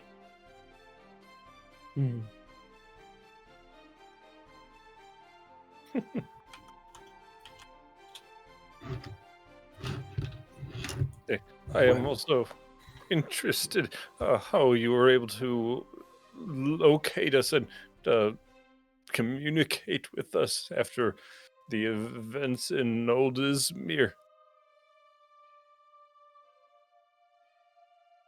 Especially in such short notice. Oh, I'm rather skilled in divination magic. You've I had see. quite some time to practice. That's true. I suppose I am older than I look. That's that happens. Well, sounds like the surface questions for the time being are answered. Should we discuss strategy? Very well. Well, unless there's a procedure around here for dealing with threats of this scale, we figured that this was something that we probably need some sort of divine assistance on. I see. To be clear, what we likely need is the divine assistance of perhaps the entire Pantheon. Quite a lot to ask. We have clerics within the guild of various faiths. I can try and contact them and seek out their aid, but It's a good start. as influential as I am, I'm afraid I do not have the ability to bend the ear of the gods themselves. No, it's not going to be a one-step process for sure. Perhaps there'll be another method if there's something, some sort of artifacts or something like that we could use as a secret weapon here. I'm afraid I don't know of any secret weapons that would aid us right now, but if I think of one, you'll be the first to hear it. I also do not know if we have mentioned what is being risked in case of failure.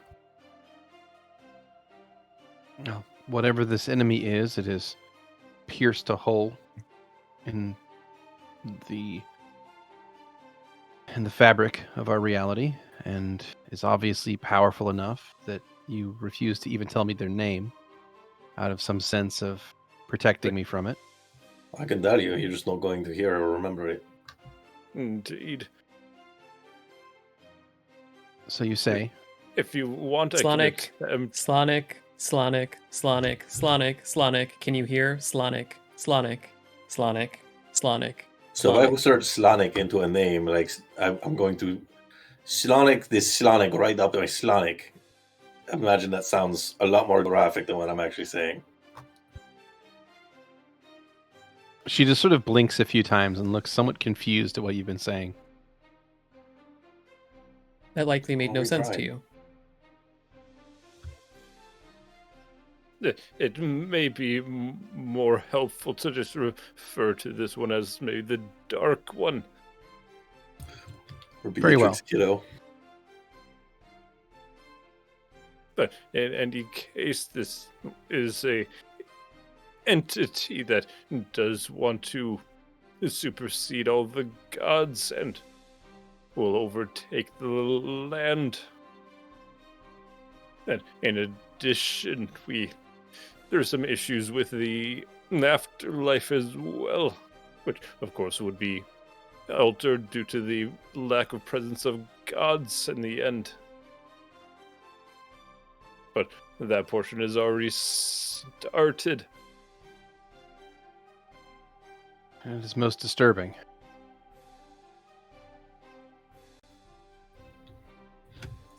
We want And to get back to groundwork.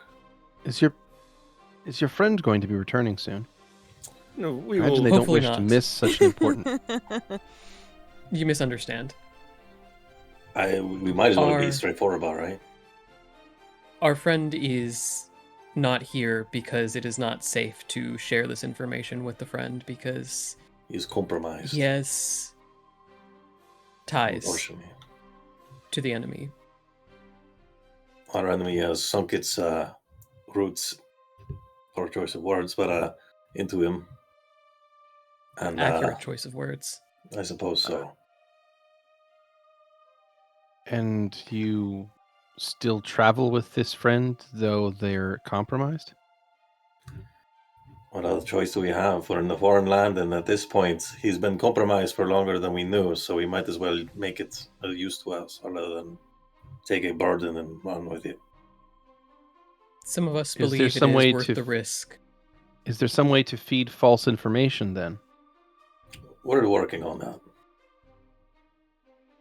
Ideally, yes. This entity we're dealing with seems to be rather skilled in manipulation, so we're playing our cards very carefully on that card. But ultimately, yeah, I think that would be the idea. Of course, keep in mind that any flaw in our approach could be drastically deadly for Mr. Freeman. It's true. Any flaw in our approach could be drastically deadly for the entirety of reality. That's also true. That's why we're just not taking a flawed approach towards things. So, sounds like As for our current destination or direction, we've mostly been focusing on the help of our friend here, and I'll point to Xander. Just in being able to detect the slight presence of this Dark One. And you also have a Yes. connection with this Dark One? The Dark One tried to tempt me and use my abilities in order to further his mission. Because of my connection to the divine.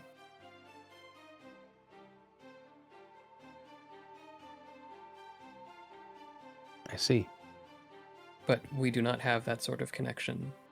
Not the kind that our compatriot has with him.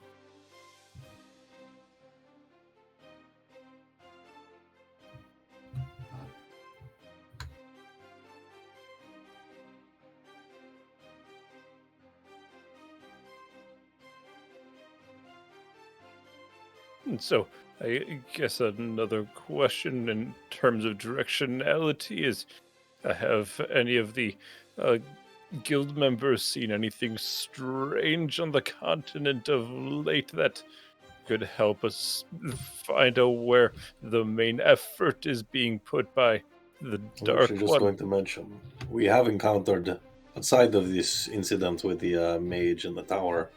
We've been dealing with this like goop, some sort of abyssal runoff or something of that nature that has been corrupting various places around the continent. So if we Yes. don't have anywhere else to look, that might be something to look out for. If we pinpoint that, we have somewhere to move. Yes, the dragon indeed can be tracked, depending on how it travels.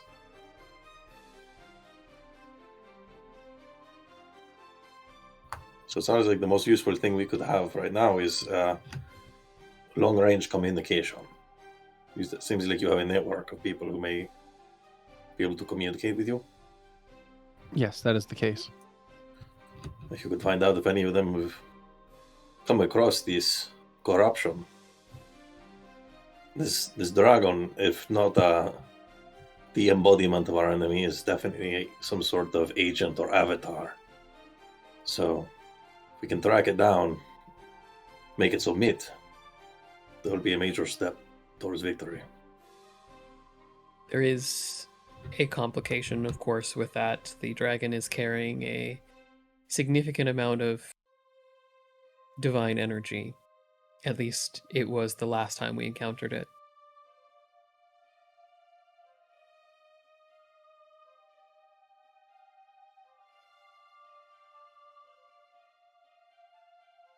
And it is quite adept at traveling through the shadows, and that was before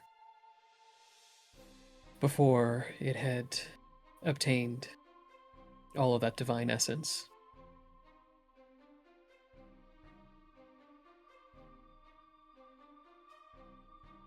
It wouldn't be any fun if it were easy. Or simple. But yes, we do have a lot of layers to it. We've been dealing with it for a bit.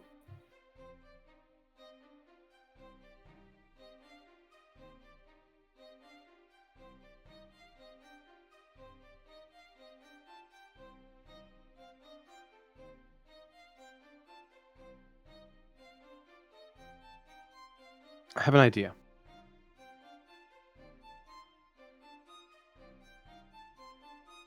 I will consult with every source of information I have in the attempts to track down a specific site that this Dark One may be operating out of. I'll also call up various representatives of different faiths to meet with you if you believe that the divine is indeed the key to solving this. I ask one thing in return, however, and that is, Of course.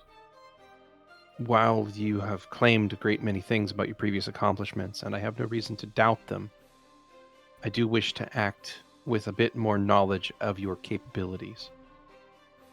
So, if you are not opposed to the idea, I would like to put you through a guild assessment. I can do that, but they might have to come up with new rankings if I do so. So I could add a lot of bureaucracy. I just want to prepare you. Very well. Your concern is noted. And what do these assessments entail? Typically, they are handled through two means. A test of one's skill at orienteering in dangerous environments, and the second, combat prowess. Stavik perks up at that.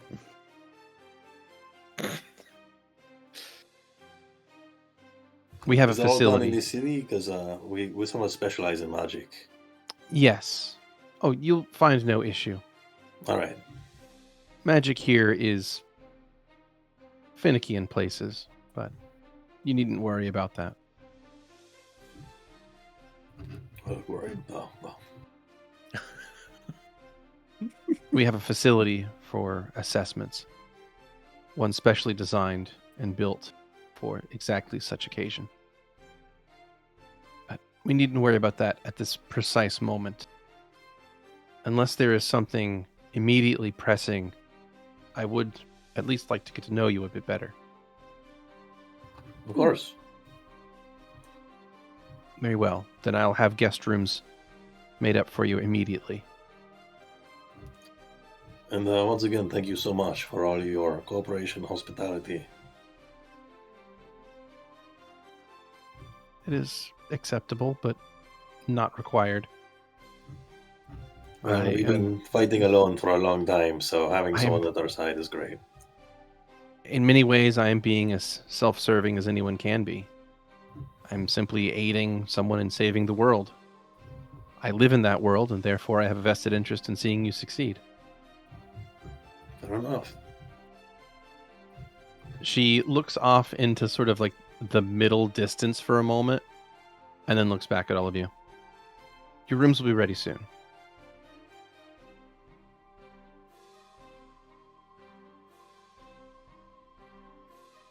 Do you think your friend will be able to join us if our conversations steer away from the dire issues at hand?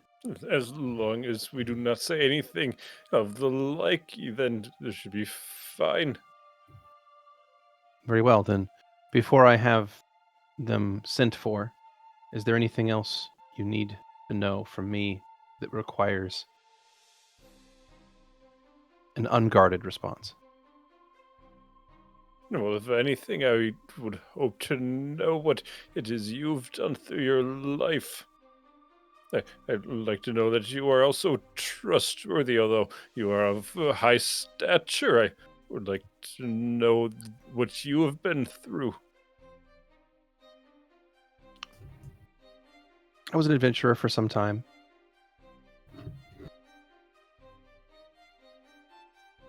As I said, I inherited the guild from my mother at a reasonable time.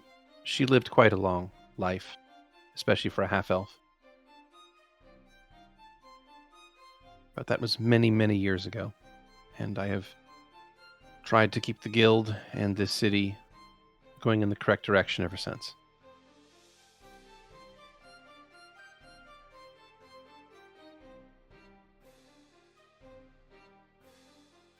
Zu'lin will look around, see if anyone else wants to ask anything. I mean, I'm happy to get to know you personally, but I don't think that needs to preclude Louie.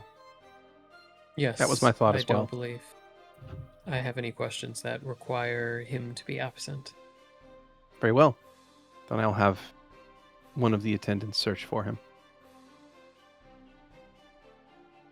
Louie, Yeah. you find yourself lying face down Mm-hmm. on a table. Yeah.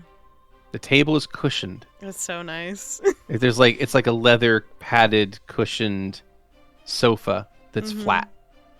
There is a hole cut in it for one's face Yeah. to be stuck into. Yeah. Your face is in that hole, and in that hole is a bowl of grapes that is within reach for you to chew upon, if you so choose. No, that's too demeaning if he reaches for it with his mouth. Can't have that. No, I Well, can't. I meanwhile- can't even have that imagery in his own head. No, won't do it. Meanwhile, there are two attendants that are on either side of the table, and they are applying oils, lotions, and steady rhythmic movements to work out any muscle tension.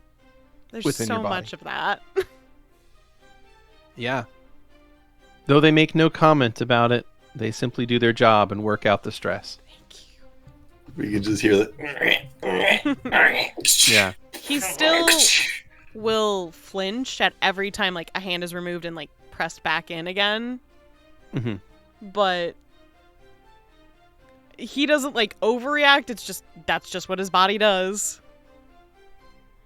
Also, how good is this? Like, is this the kind where it's like, oh, this is nice, or is this the like? I sure hope it's nice. Destruction. I don't think he can handle the other kind. It's quite gentle. I'll put it that way.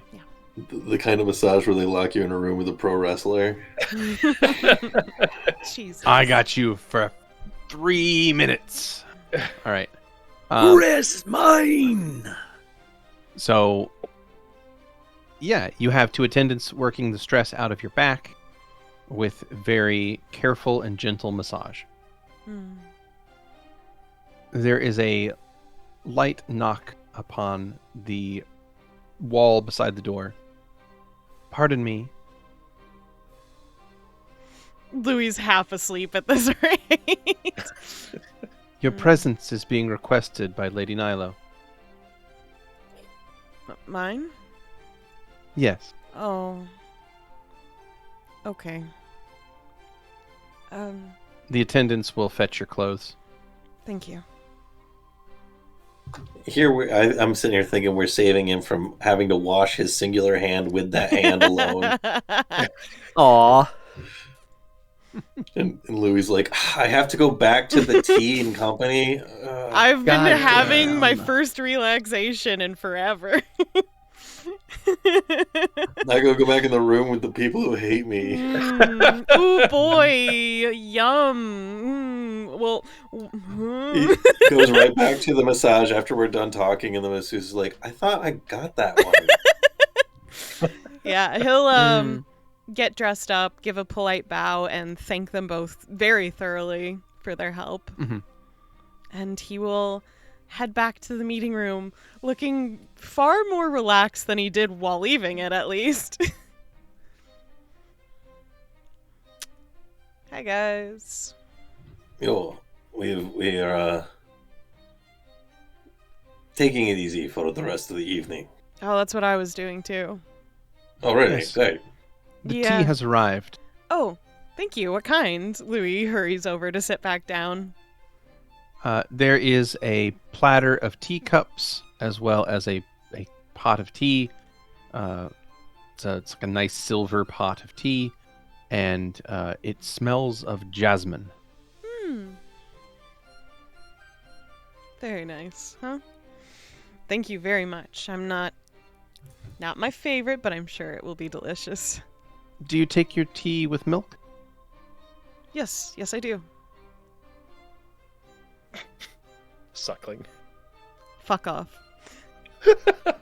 Is this a game where you guess someone's personality based on how they take their tea?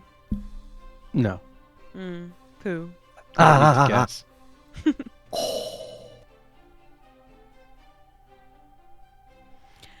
So, But please, sorry, make I yourselves got comfortable. distracted. What's going on? I wished to get to know all of you a bit better. I apologize. Please, relax yourselves. Enjoy.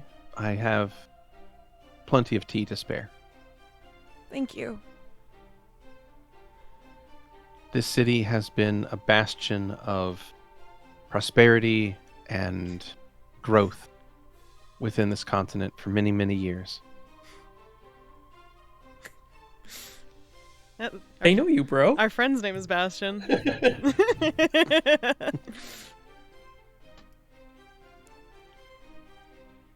Cool. It seems like a very unique and exciting place to have come here for the very first time. I will definitely look forward to writing about this one. Yeah, the city is impressive. It's very distinct. It is singular. That is for certain. There is no place quite like it on this continent. It is Or one on of any the other only. continent I've been to. It is one of the only true melting pots that exists upon this world. It is a place that accepts all cultures and groups. Most other cities in our region are monocultures. You know, how did this place get started, if you don't mind me asking? No, not at all. After the city that originally stood here was destroyed during a demonic invasion, the ruins were left as a great flat stone disc. And for some time it was abandoned and simply existed as a reminder of the destruction and death that had taken place there. But after a great earthquake and terrible attack took place that destroyed the city of Ismere, the survivors of that attack were led to a new land, a promised place, one where they could live in peace and prosperity and rebuild. And that was here. It was settled by a group of adventurers, my mother included. And their group became the original counselors that ran the city. And until eventually their times came and their positions passed to those that they deemed most worthy, and so on over the years. My position within the city is the closest to the original founders, as it's only been one generation. The other positions, they have passed through many different hands based on the lifespans of those who held them. But because of my proximity to the original founders, I'm oftentimes given quite a bit of deference in council meetings. Well, you compose yourself well for it. It's a fine city, though. I only wish that on our home continent, such melting pots turned out so well.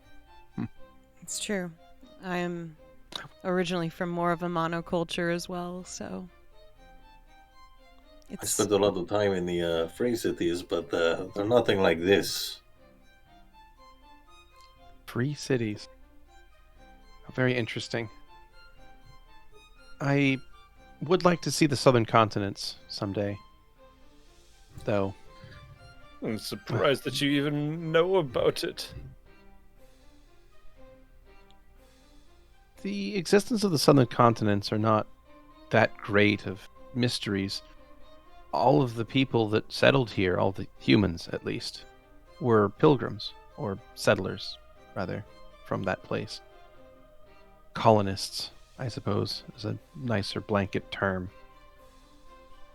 I would be surprised to find anyone in the southern continent that even knows of its existence.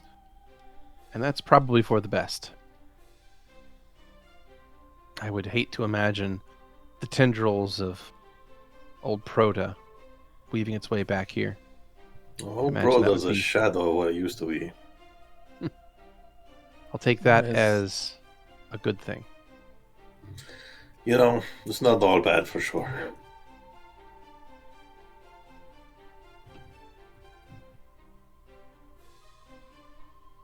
yeah. I imagine things have changed quite significantly, actually, since any records you have here.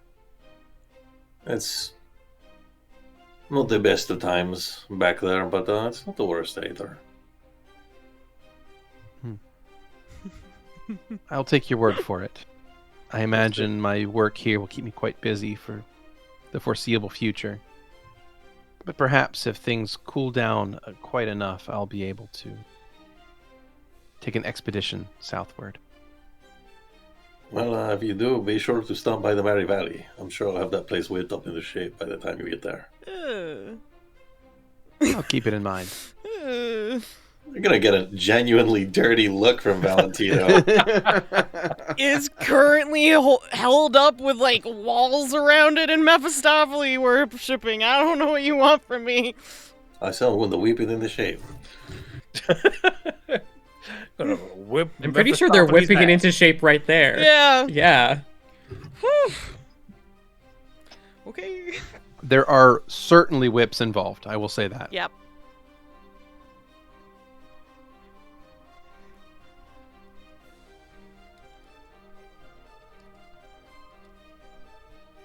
I suppose that you wanted to know the lot of us. Is that I would, correct? yes. I would like to know who you each are. I suppose I will start then. You may refer to me as Zu'lin, Zu'lin Crowbottom. I am but a alchemist with quite a dedication to my craft. I see. A doctor as well. Always good to have a skilled and healer amongst a group. Indeed. And you So provide Known as healing services to your companions. Indeed. Where required, or if I need to, I can also enhance their physical properties. It all depends on what alchemical products I'm able to create at what time. And do you rely entirely upon your companions for protection? Well, not entirely, although it's quite necessary, as I am sure that I would have been run through plenty of times if not for them. I see. Oh, that's good to hear. Is there anything else I should know of your abilities? Well, nothing of consequence. I just am mostly a researcher, trying to understand the finer points of science and separation of magical healing in order to maintain healing in the cases of magical deletion. See. There are some at the city's academy that you may wish to speak to. They could perhaps have something of value for you. Do they serve a similar goal or interest? They are skilled alchemists, at the very least. You might I be able to see.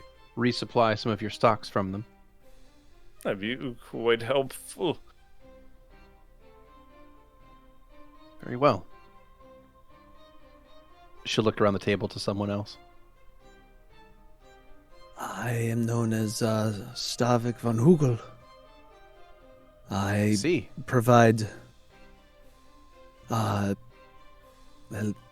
muscle, as it were. And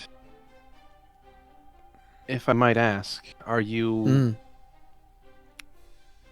an intelligent construct?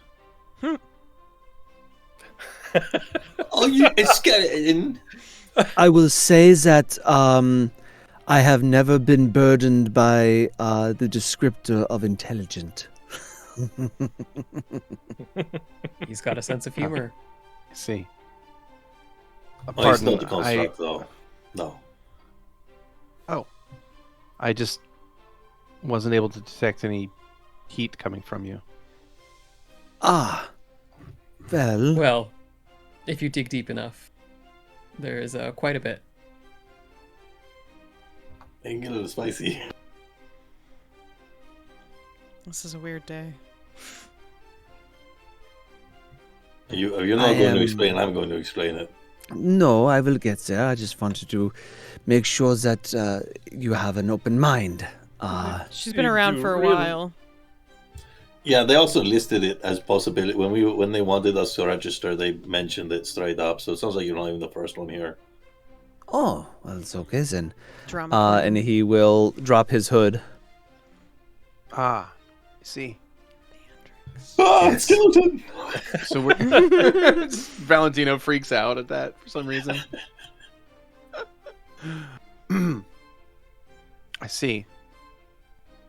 So, were you created by a necromancer and you achieved your freedom? Were you... No. Possibly.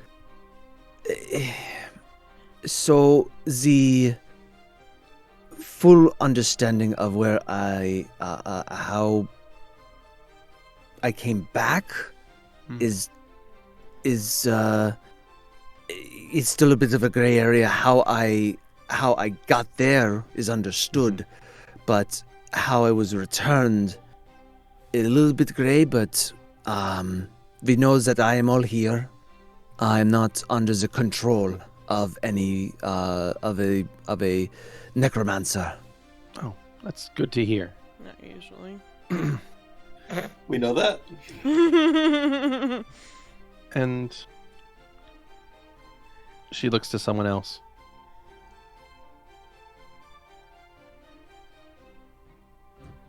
In fact, looks at Xander.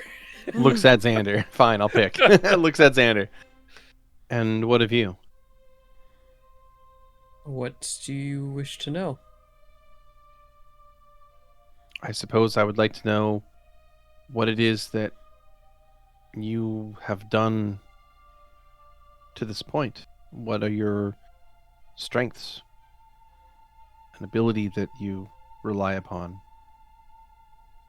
I admit that I have not done very much in comparison to my compatriots here, as I have been around for far fewer years than the rest of them. Don't let him fool you, though. Those years were packed. Yeah, he was in a cult. Let me He got out of it.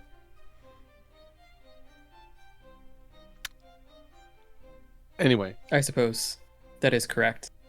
I was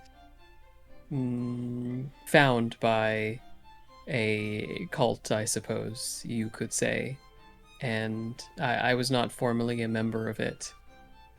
I see. I was watched over by the leader of such an organization until a time when I would be ready to fulfill my destiny. Fascinating. And what services do you provide to your group?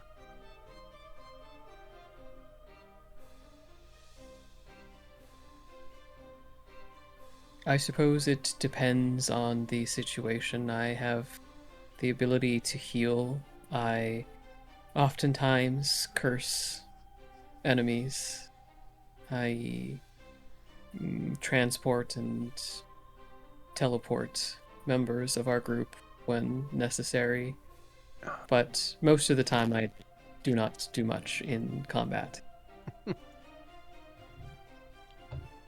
In my experiences in the guild, there was a title for someone that matches that description. And don't take it the wrong way, but we called them the weird guy. And every group needs a weird guy. So don't ever feel like you don't contribute.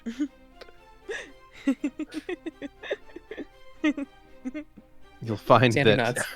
you'll find that the things that the weird guy does are things that no one else can do. Oh, yeah.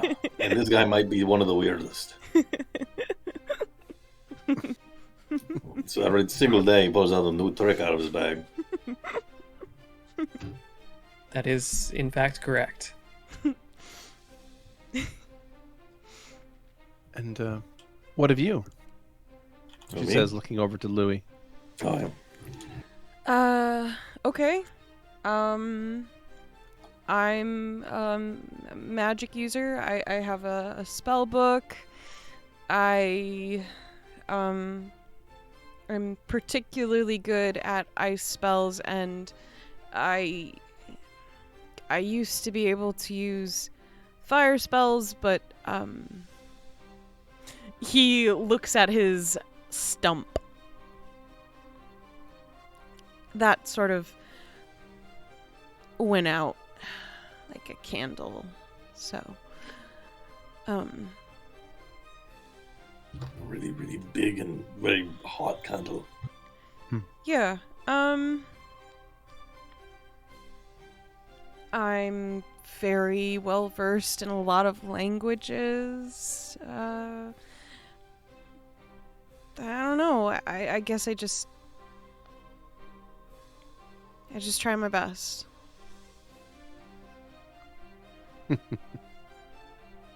Well, it sounds like you've done a good job so far. Yeah. And what of you? What do you add to the team? She says, looking over at Bastion. I'm pretty good at like hiding, and I'm good at like finding people, and I'm good at stabbing when the time is right. You know, I'm pretty good with a knife. Kidneys, especially. He also, yes, has an uncanny sense for kidneys. Mm-hmm. I studied enough anatomy to know where the kidneys are in basically every creature that lives. It has kidneys. Yeah, I mean, as long as Some they have that don't kidneys. even. Yeah, as long as they have kidneys, I can stab them. It's like a knack of mine. Yeah, I mean, that's mostly what I do. And your friends, I imagine they value that skill to stab kidneys. Oh yeah. No, they're happy with it. Yeah. No Some kidneys need stabbing. Oh, I'm also decent at picking locks. Right, of course. Also a useful skill to have. And what of you? What do you do? I'm really good at tracking and hunting and wilderness survival and yeah. Yes. I was honestly expecting Dawn's response to be mouthful of biscotti. What? Oh, I'm sorry. I was eating these delicious little cookie cakes. That was decoration. What are these called? Those... That's called a sponge. How did you even find that? Oh, I took it out of the washroom.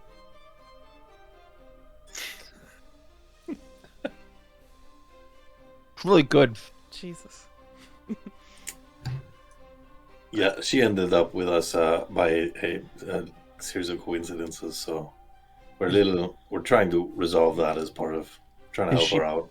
Is she part goat? No, Not goat. it's simply she was not originally a human. Ah, I see. There have certainly been cases of animals that have been transmogrified into human form and given intelligence. Lord animal, that's not really. No. She was a Lentikivi? part of a race from below That's the really surface. good. Perhaps you know the Lentikivi. I've heard old stories of them, but I suppose Yes. I assumed they were mythical. Turns out they're She not. is- No, right? The first of the recent generations that have seen the sun and survived. She doesn't exactly look like what I expected a Lentikiwi to look like. Again, not anymore. Ah, I changed her shape. transmogrification. Wonderful. Something like that. Yeah. Again, a very useful skill. Well, Indeed. in that case, is there anything that you would like to know about me? What about Valentino? Oh, Was I already it- know him. I thought I did tell you already. I'm so sorry. I was No, gonna I skip thought you that was a apologize. bit. I 100%. No, I thought we started with you. I thought we started No. with Valentino. No, but it's I honestly thought you it's a volunteered great to go bit. first. Fuck. Oh God. I Like, seriously he thought I spoke started on with you. Gee. Her being in the Merry Hmm. Valley when she was talking about wanting to travel, but that was about it. Yeah. Yeah. Oh, She's okay. done so okay. much of the talking. I figured she was just like, yeah, I think I get you. That's okay. She only asked what Louie did and not anything else about him. So I was like, yeah, fair. Yeah. And he's just kind of been sitting there every time she brings up somebody. He's like, Saving the best for last. And Have you heard the tale of the great and illustrious Valentino? Magical and I'm amazing. I'm afraid that I am among the disadvantaged few that are ignorant of such tales. For shame. let me to regale you. Although, then again, what is there to tell? My talents, they're seemingly endless. Swordsmanship, magic, The abridged version. thievery. Some know me as a hero, Let 'em some have as those. scoundrel, some as maybe something more than that. Monsters fear me. Women want me. Men fear fish. I don't know what that just felt like. That was supposed to be what I was supposed to say there. No, I don't. Not that one man Right. from Kanyas. That's true. He did not fear fish in the slightest. I see. And I suppose you are a stealer of hearts. I've been known to do so. One of the few things I am known to steal without intending. Very well. An enviable gift. And I suppose your abilities and skills upon the battlefield are numberless. I've yet to count them all, so I can only assume so. Very well. And you are also skilled with magic? Yes. Quite so. He's very And talented. to- Perhaps then you and your friend Zu'lin here could head to the academy tomorrow and visit various places within it. Could be a benefit to both of you. Absolutely. My magic is a bit more innate, so I don't know how much communication, but I see. it's They might still something- have some things that could be of aid to you. Absolutely. At the very least, I'm curious about how everything works around here. Of course. Perhaps Louie might enjoy such a trip as well. It's Un- rare that you can pry a book away from him. I see. Unless, Would you be interested in seeing the academy? Only if you think that's a good idea, I guess. Very well. Yes. Would like you to see the academy tomorrow. Okay. Louis, not hiding his expression at all, just looks suspicious of this. Valentino's giving Louis a thumbs up, like, yeah, you got it. No problem. No problem. He looks more suspicious. And Stavik, perhaps you and Bastion and Dawn, was it? Yes. Perhaps the three of you could go to the city arena and see the local fighting styles. So that might be of interest to the three of you. Always would like to see the newest types of swords play. Of course. And Xander, is there anything that you would like to do tomorrow? Any particular part of the city you'd like to see?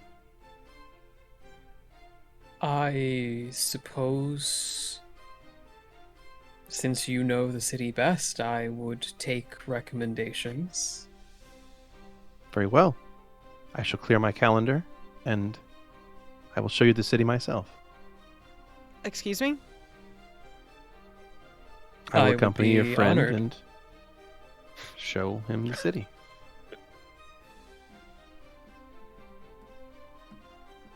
Of course. Very well. Then, is there any other questions you have that I may answer now, or shall I call for another round of the actual edible food before your friend continues eating more sponges? I don't think those have to be mutually exclusive, but yeah. Indeed, I will continue regardless. Joyous. I mean, I would like to get to know you better, but you strike me as. I feel like calling you an interesting person isn't doing it justice, but that can be saved for when it's appropriate. Very well. She goes to begin speaking and blurting out on the other side of the table through a mouthful of partially chewed sponges. Why do you have scales? Oh my god, Dawn, you can't just ask someone if they have scales.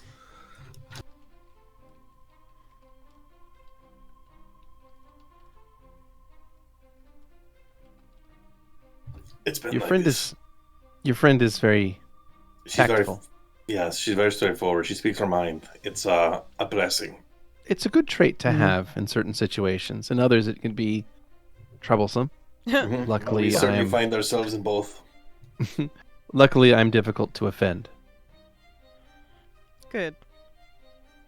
To answer your question, my dear, it is simply resulting of my heritage. My mother was a half-elf, and my father was a Kadali. Luckily, I inherited more of my mother's blood. I imagine I would not quite have had as much success in politics had I taken on more of my father's traits.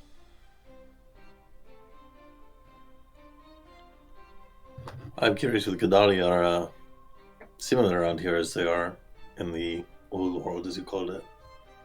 Oh, there is an embassy of them right here in the inner Oh, city. they're not similar. Sorry, that just came out. That's interesting. I would love to check that out. Yes, they have an embassy actually on the opposite side of the inner city. It's very much difficult to miss. It's a great round building. Thanks to Xander's assistance when we first started traveling together, I can actually speak the language now. Great.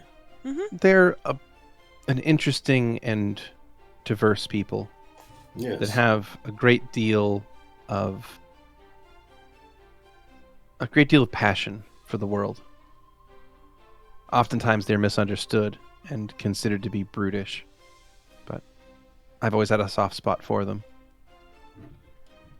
I mean, in our interactions with them, they've been perfectly cordial.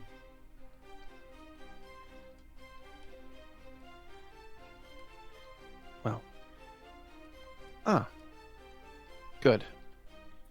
She looks up at a servant who has come in with a new tray of various foods and things to drink. The servant sets that down in this round table, and will then also set down a couple of sponges in front of Dawn. Ma'am? Don't encourage her. Jiminy. Ma'am? Oh, please. You can call me Velith. Okay. Well, maybe I could join you and Xander instead. Oh, I assumed you would have liked to have seen magic. Very well. If you would like to join our If tour it's of the city, I Not a problem, imagine. of course.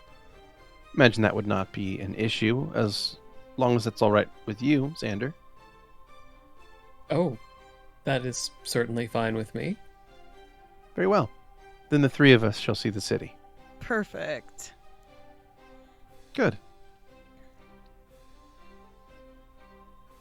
And as she picks up a cup of tea, takes a sip, she smiles at all of you from across the table. And that is where we will pause for the week.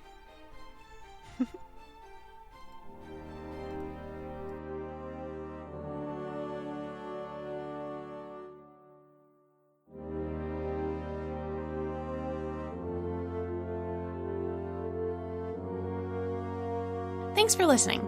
As always, special thanks to William Succi and Andreas Pichler for the intro and outro themes, and Emily Roll for Fantasy for this episode's soundtrack. Interested in following us on social media? Follow us on Twitter at CheckPleaseDND. Or want to support the podcast and be part of the Czech Republic? Go to our Patreon under the Czech Republic. Until next time!